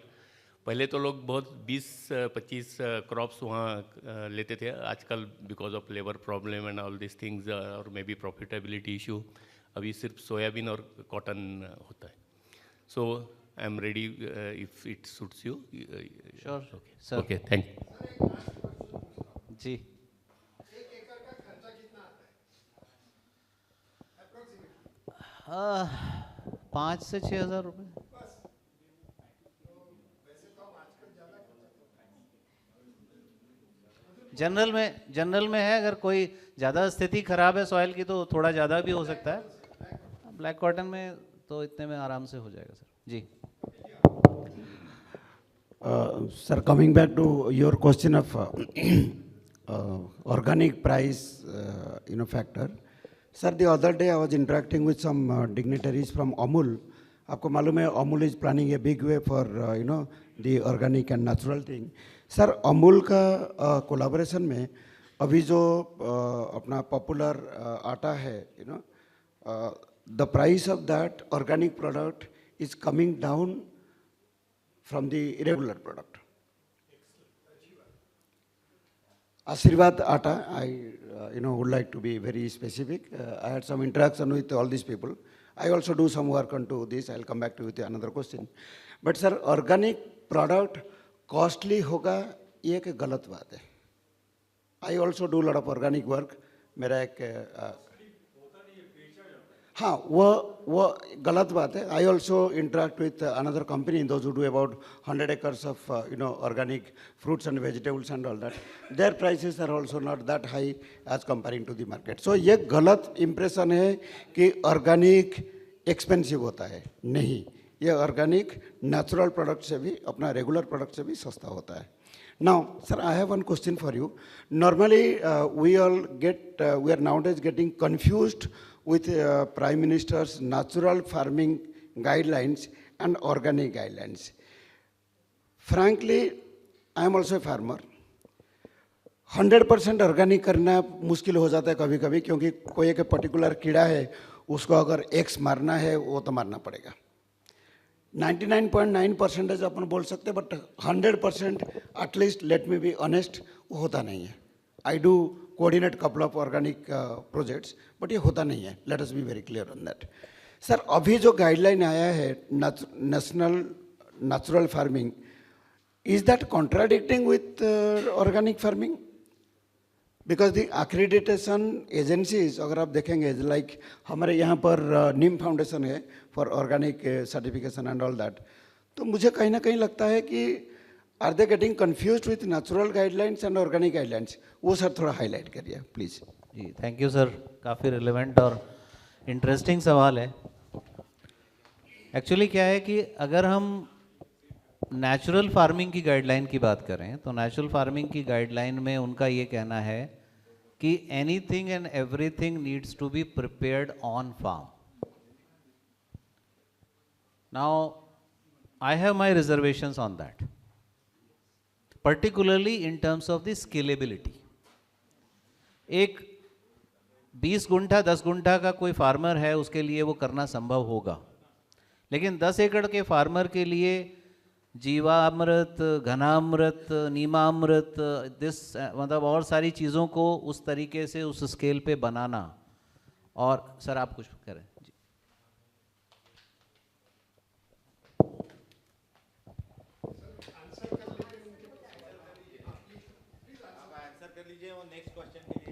Okay.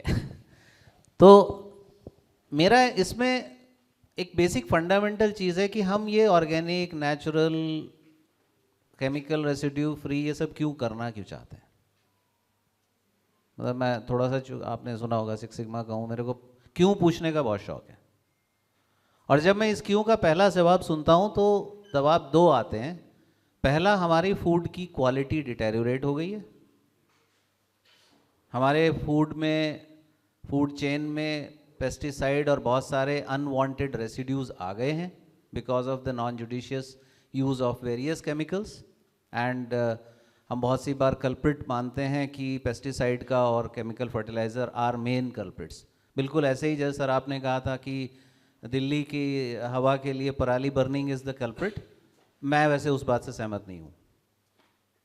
पराली जले हुए 3 महीने 2.5 महीने हो गए हैं सर। आज की जो AQI है दिल्ली की, मैं कल ही आया हूँ वहाँ से, वो उससे ज़्यादा बुरी है।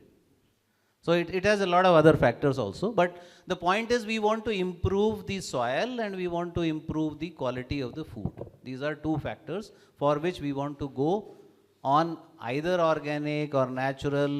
अब क्योंकि और भी हो सकता है कुछ नए टर्म्स भी आ जाएं टाइम के साथ में। अब ज़ीरो बजट फार्मिंग भी है। ज़ीरो बजट फार्मिंग सर, मेरे पास में 25 एकड़ ज़मीन है, मुझे वो ज़ीरो बजट फार्मिंग करने के लिए पहले 50 गाय पालनी पड़ेंगी। वो 50 गाय का इन्वेस्टमेंट कहाँ से आएगा? वो ज़ीरो बजट कैसे हो गया?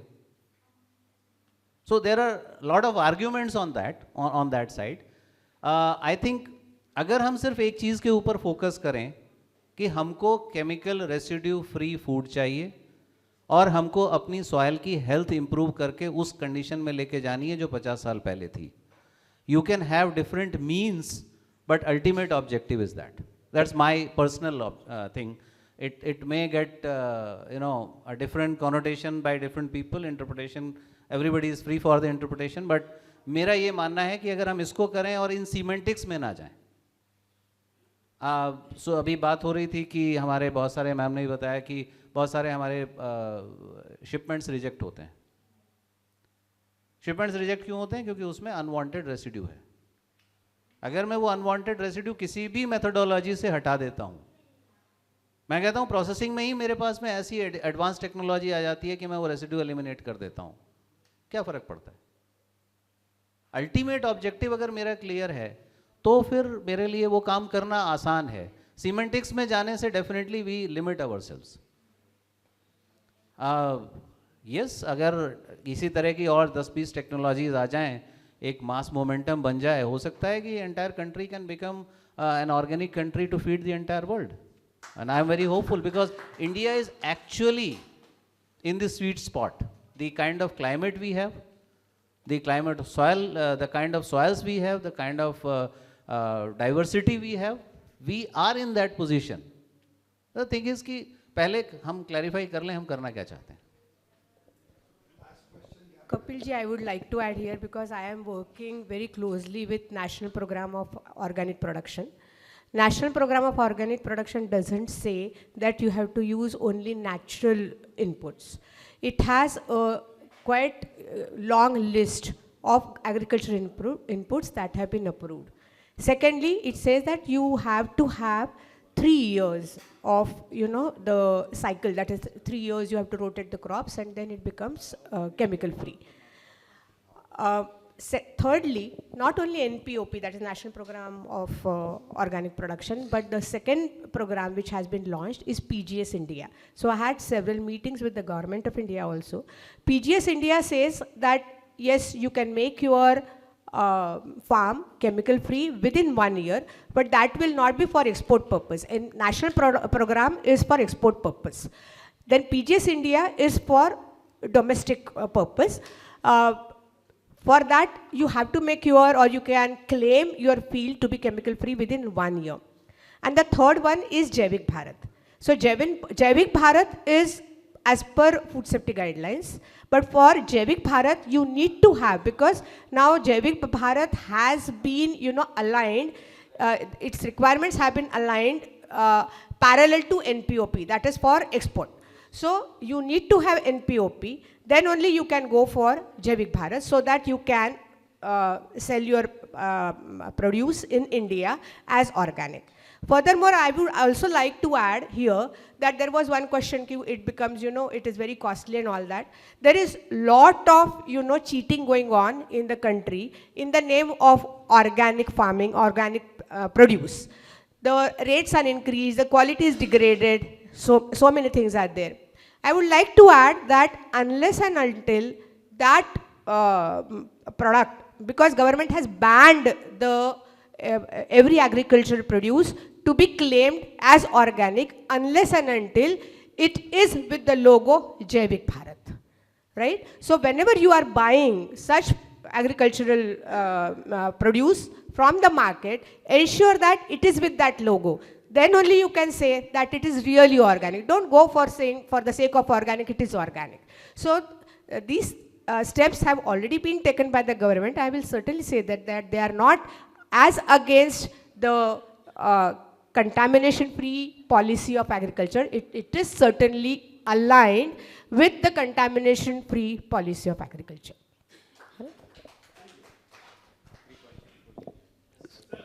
Sir, last question, madam. Last Audience are very much interested in your session, sir.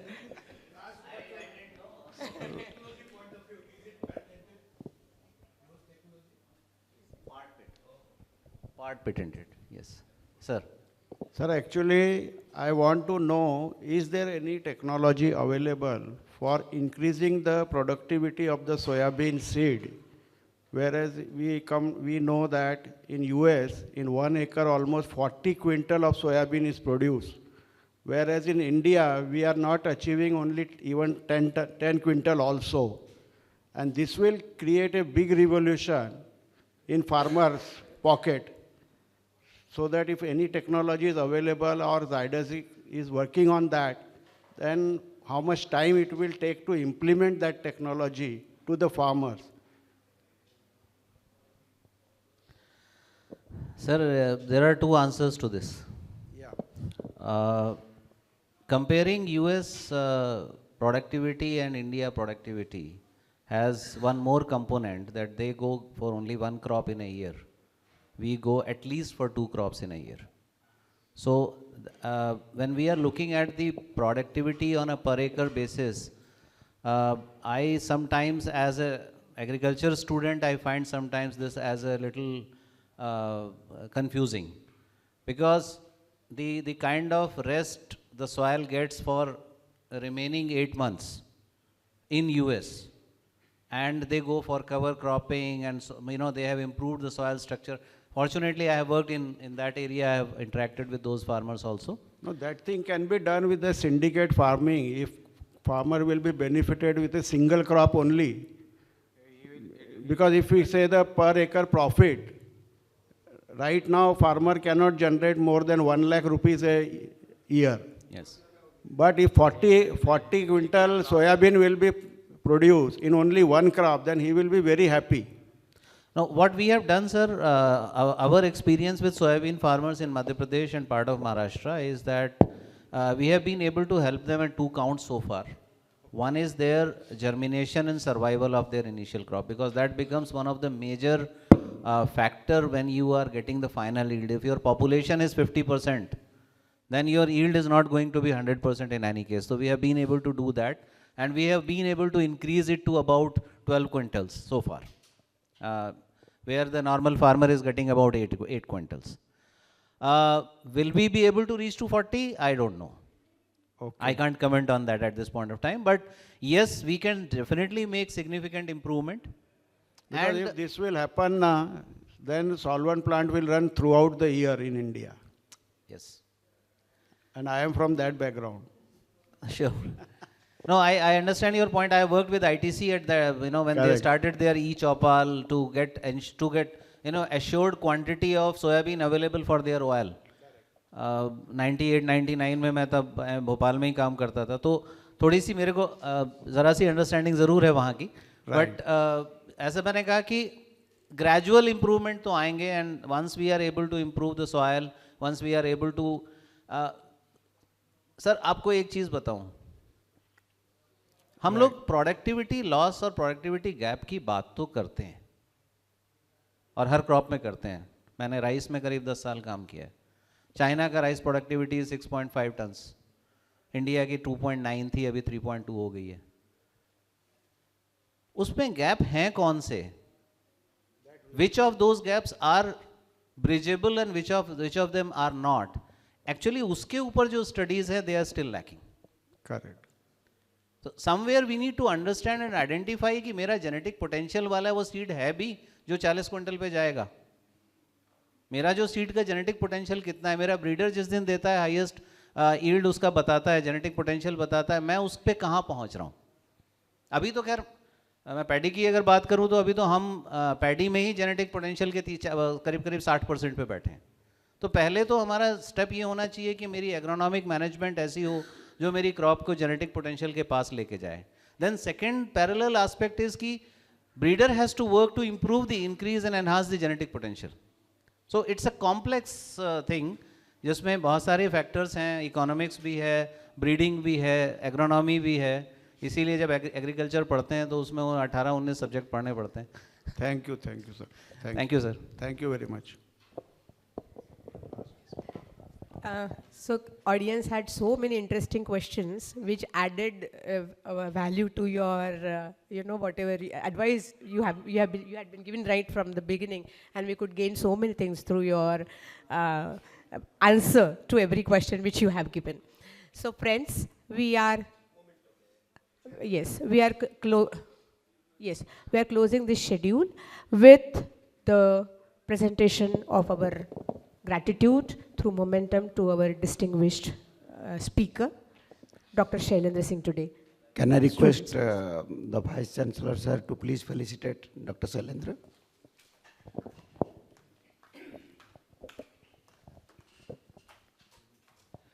Sorry, madam, कल का गाना मेरे गला को ले लिया.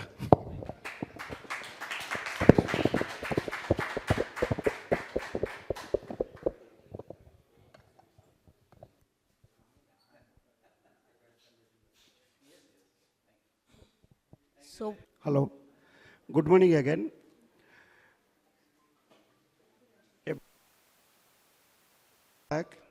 We started a socio-economic platform in LIT, that is Lita Roma.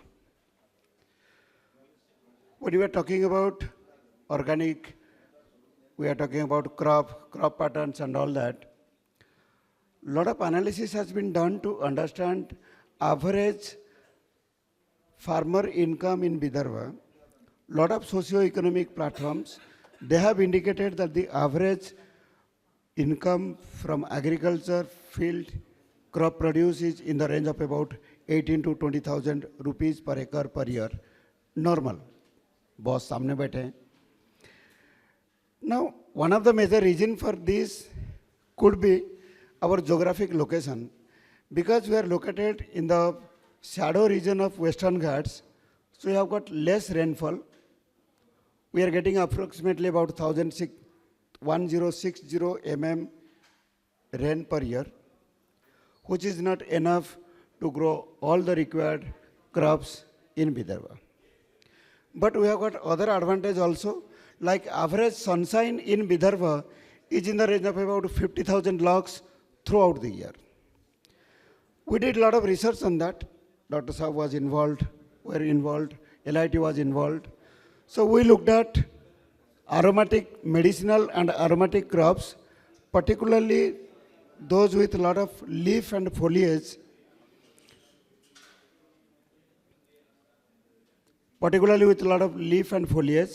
like vetiver, lemongrass, citronella, and of course, other crops like Pomarosa and all that. Today you'll be surprised that, once we started this program, we tried to convince some farmers, some industries, a lot of people have come forward.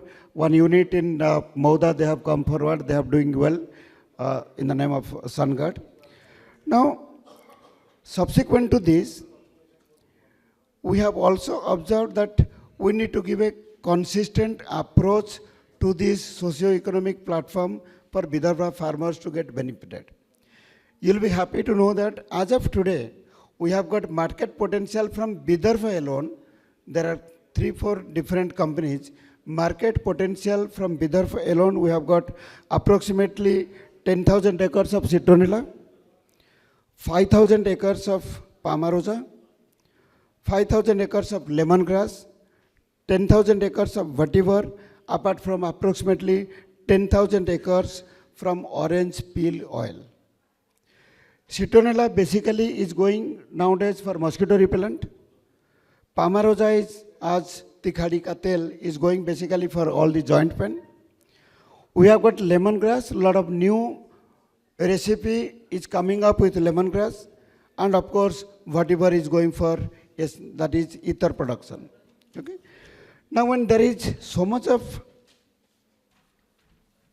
demand in the market, if you look at the economics, on an average, with various farmers, sir, we have been interacting with another platform. LIT also has got a platform, interaction MOU with VIA. And in VIA Agro Forum, we have got about 600 farmers doing a lot of, agriculture practice. The average income per acre for these crops is approximately 50,000 rupees average income. Now, added to that, recently with LIT and other institutes, we have done some work on this. The value addition and utilization of byproducts, that is gaining importance. After you do the distillation, we have the biomass. So that we have been using now to produce briquettes and pellets. From briquettes and pellets, we are getting approximately 20,000 per acre. Now recently we have gone one step ahead, again with LIT. The hydrosol, which is coming out from the distillation process. See, the distillation process, all of us are aware, it goes through a steam distillation process, you get the condensate, and from the condensate we segregate the oil, and the remaining portion, the hydrosol, particularly hydrosols of citronella, hydrosols of whatever, etc., they are now being used for spray as organic pesticides. We have done a lot of work with Wardha Institute, and we have done a lot of work here with a couple of local entrepreneurs.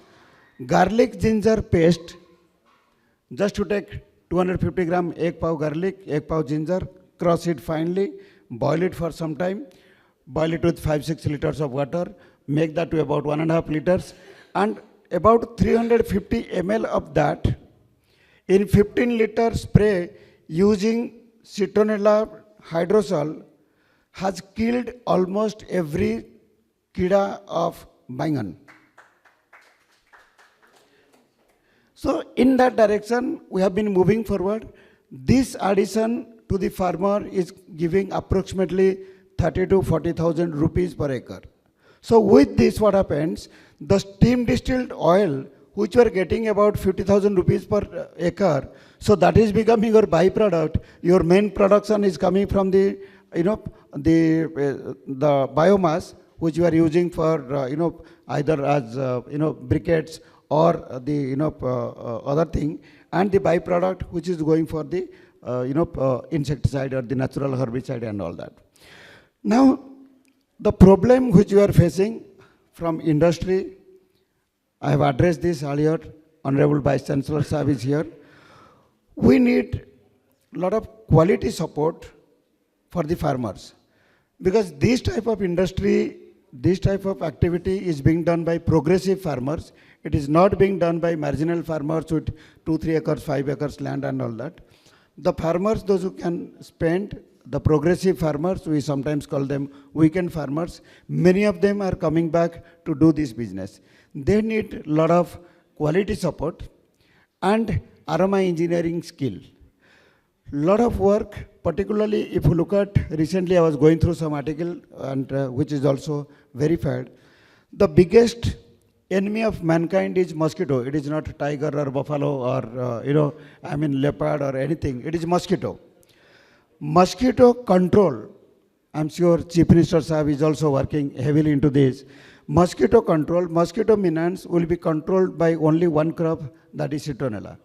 And we in Vidarbha, our quality of citronella, both Java citronella and Ceylon citronella are very good. We have been getting very good, yield, very good pattern.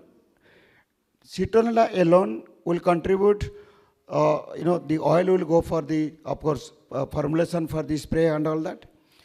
The steam distilled material that is being sold as the base material for mosquito repellent, agarbatti and dhupbatti.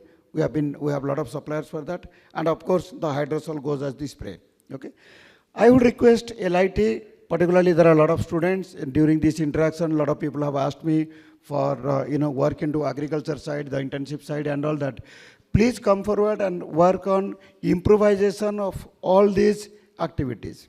Another challenge, sir, what we have been facing in industry, today, unfortunately, all boilers are coming under IBR. Small farmers, the weekend farmers or even the progressive farmers to go for a half a ton boiler, installation of half a ton boiler for the seasonal crop like this sometimes does not become very effective. We have come across agencies utilizing solar panels for solar distillation, and I would request LIT University to please study this and help us out in implementing solar distillation for steam distillation of this type of crops. So friends, with LIT Aroma Mission, we have been doing a lot of awareness program. Last year in summer, we did a Kisan Mela in Moda, where district collector were present and we had some representatives from LIT also. There has been good response to that, and people are doing work on this. People are now slowly diversifying into medicinal and aromatic plants. We have progressed quite well in that manner. The Kisan Mela response was very good. And I would request everybody, all those who are got land, to please come forward. Let us do some work on medicinal and aromatic plants and help eradicate or increase farmer population per acre. Thank you. I would request questions, please, particularly from students, those who have been. Yes. Sir break even कितने में आता है, कितने एकड़ पे? Sir 20 एकड़ के आसपास अगर आपके पास प्लांटेशन है, you will be economical with a boiler to do the processing. 20 एकड़ के आसपास. तो 20 एकड़ आपको दे दिए, 40 सर को दे दिए. Sir thank you.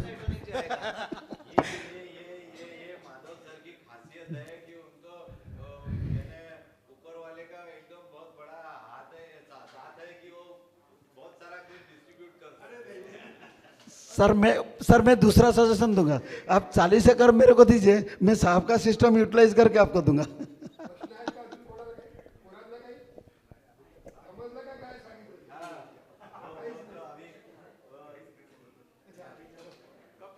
Yes sir. खेत में मतलब कितना इन्वेस्टमेंट करना पड़ेगा मटेरियल वाइज या हार्डवेयर या तुम्हारे इक्विपमेंट्स या apparatus या कुछ भी? Sir, approximately per 1 acre, okay, the seed material you require about 10,000 saplings. 10,000 saplings will cost you at about 12-15,000 rupees, but that is required for 5 years. आपने 1 साल लगा दिया तो 5 साल तक आपको वही मटेरियल चलेगा. That is one thing. नहीं, नंबर मेरा बोलना है कि वो हार्डवेयर तुमको जो डिस्टिलेशन प्रोसेस जो लगाने प्रोसेस इक्विपमेंट की बात कर रहा हूँ मैं, कितना वो 4-5 लाख रुपए में हो जाती है. तो वो परमानेंट रहेगा? वो परमानेंट रहेगा आपके पास. कैपेक्स इक्विपमेंट आपके पास परमानेंट रहेगा. आराम से, आराम से. Students, many of the students had a lot of queries about mosquito minants, formulations and things like that. Questions, please. यार गाड़ी में इतने क्वेश्चन पूछते हो, यहाँ पर तो पूछा करो. Okay, sir, thank you very much. Thank you, sir.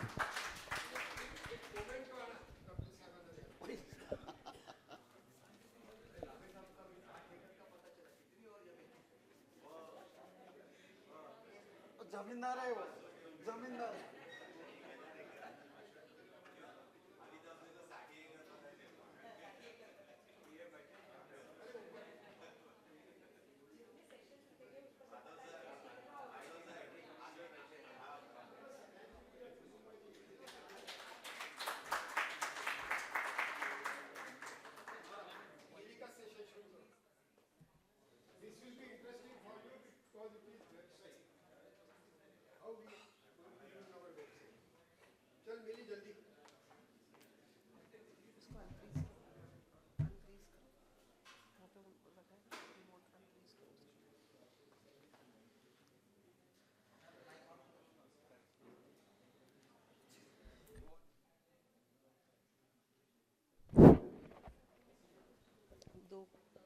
ठीक है.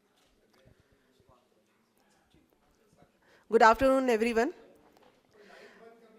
हाँ, देखो सर. हाँ, good. इतनी लाइट बंद करना कि कोई सोए ना, है ना? ठीक है.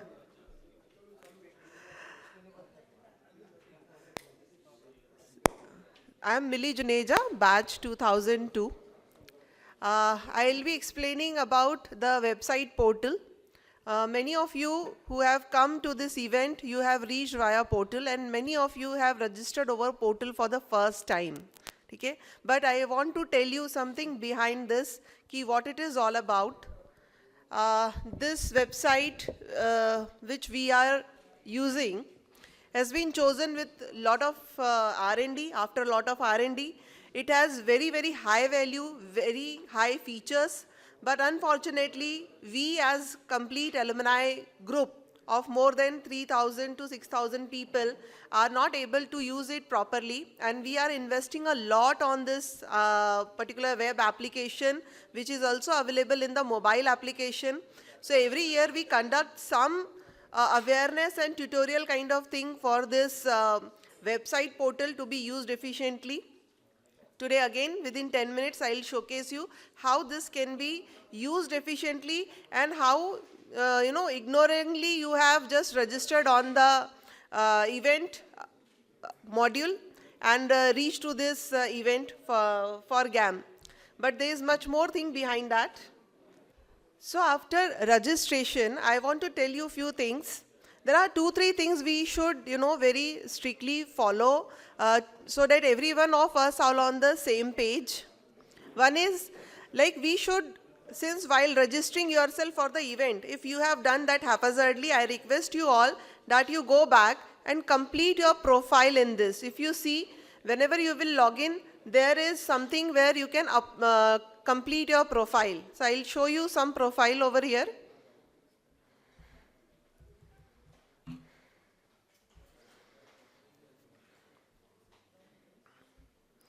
So when you log in, you will also get to see that there is a button mentioning edit profile over here for you, edit profile, and you can write down everything about us. Like, this is my profile, and I have very clearly given everything about my experience, my professional skills, the name of my company, my education details, everything. All these details, as we understand, are nothing but the keywords. Like, if somebody wants to approach you, your detail about yourself will help them to reach out to you. All your data is very, very confidential over here. None of the alumni member is able to access your contact detail. They can only send you an email, right? That facility is there. So it is up to you, like if in case you are looking forward to communicate further with that particular alumni, then you can exchange your contact detail and take it on one-on-one, okay? Else, through this platform, you can reach out to any alumnus, whether it is senior or junior. So you can seek help from them. Second point I want to tell you, the first point I tell you that I request everyone to go and update your profile. Second is, whenever a registration comes to us, so we have few administrators who keep a very close look on those registrations, and these requests comes down over here. So we have received many such requests. These approval method should be override and should be avoided. But this is for a better filtration of our alumni data so that we don't have people from outside to come and directly enroll, else this would be another Facebook. Right? And in case you write anything to the portal, even those are also being reported over here. Third thing is, like, you can form a group over here. Also post a job in your company. Like, in case you have any vacancy at your company, you can post that job over here. But only thing is, this can be accessed only by you. So in case you have any assistant at your company level or a HR and you are looking forward to ask them to post it over here, then that has to be done by you, or else you'll have to share your credential with them so that they can go and post that particular vacancy over here.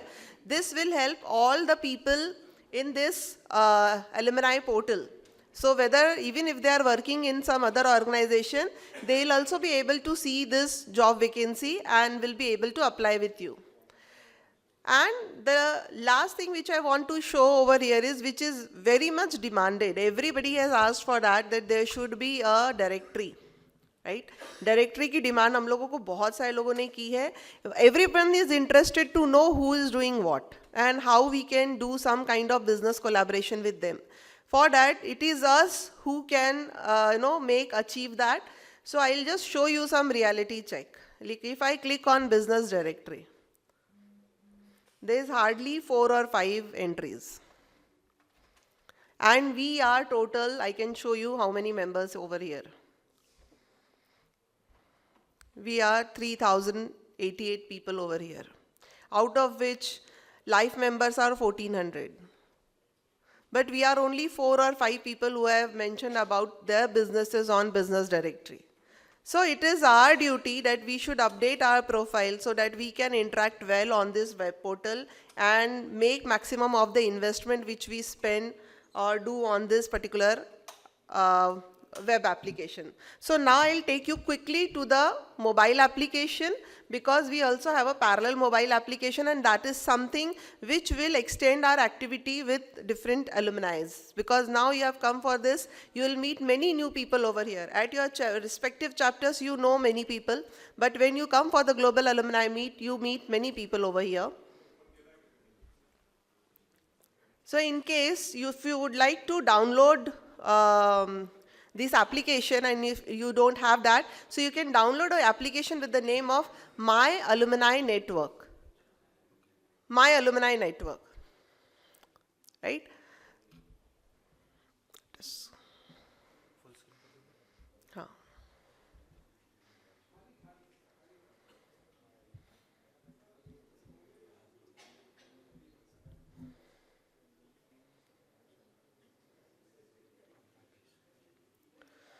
So you could see over here, like this is My Alumni Network in my mobile. I'll click on this, and there is a notice board which is a home screen for my mobile application. Okay. At the top you could see my profile. So if I click on my profile, I can set up regarding notifications. I can get my membership card. In case you don't have that, you can have a proper look at my membership card. That it also have my life member number. In case you have paid for the life membership and you have not received this, you can ask us. You can reach out to me or write it down to our office email ID, which is globalitalumni@gmail.com or office@litalumni.org. You can drop a mail over there and we can send you this. Send you means you can directly access this membership card in the mobile application. Okay. Also, you can invite your batchmates by clicking on Tell a Friend. If I click on Tell a Friend, then I can share this with any of my batchmates and I can invite them on this portal.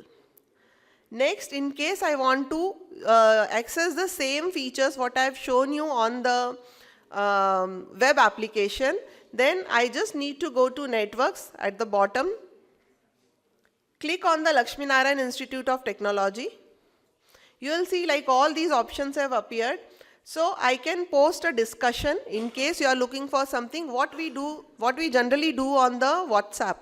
Okay, that we can completely switch it over here. You can post a job or post an internship. Also, you can access the membership card. And you can also access members. So I would like to show you, like if I click on members, this is my personal account and not an admin account. The web application which I have shown you was my admin account, but this is my personal account. Still from here, I have access of all the members. But if I click on any of the member, right? So I can access the profile, but I do not have access to his email, phone number or personal address. Those kind of details are not there in this, visible to me. But if I have to approach him, I can click on the send mail and that mail will reach out to his email ID from which he has registered. So anyways, we have access to that and we will have a direct communication from the people in our inbox. Else there is another option of chat. Okay, this chat is visible or available only inside this application. And for this, I would like to show you, there is at the bottom, next to network, if you could see, there is a spaces. So they have a similar platform to WhatsApp where we can form a group or channel and chat individually with people, right? So by default, they have given certain groups which are based on chapters as well as based on the batch year, and we can chat within them, or else you can form your own group to chat, like what we do in the WhatsApp. Let's go back again. Yeah. Then in case you want to see who all alumni are near you, in case you are visiting any city and you want to meet any alumni, still you can search that. So if I click on near me, okay, so I can see all the people who are there at Nagpur. So I have 21 results right now.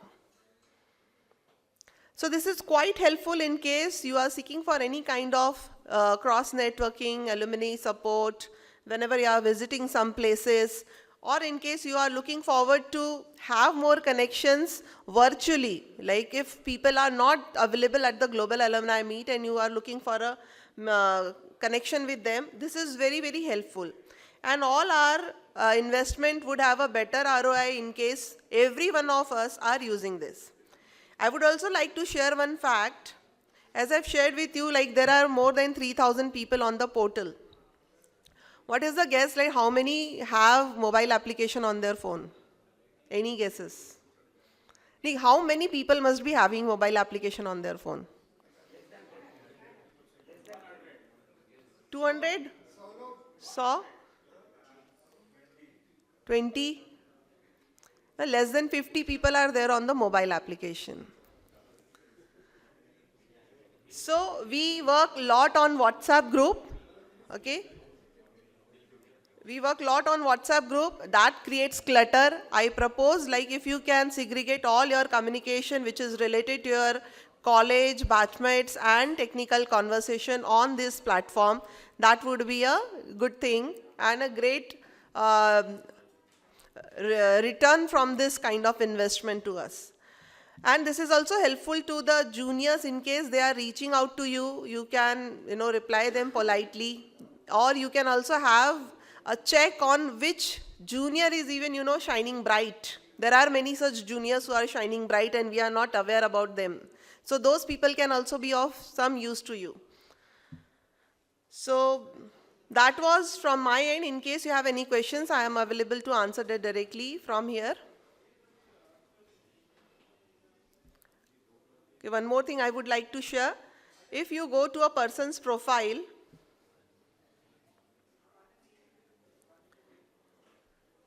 you also have access to their all social media links in case they have updated that. So you can even connect with them over social media.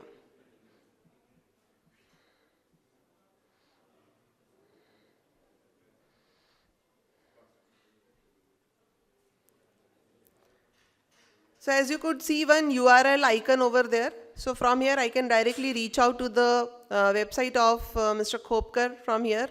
Okay. Likewise, if he has updated all his Facebook and LinkedIn details, I can also get connected to him from there. So that's all about the website Lita portal. I request everyone to make a heavy use of this to interact with people and support, and you can even come up with the suggestions for the improvisation of this process. Yeah, any questions from anyone?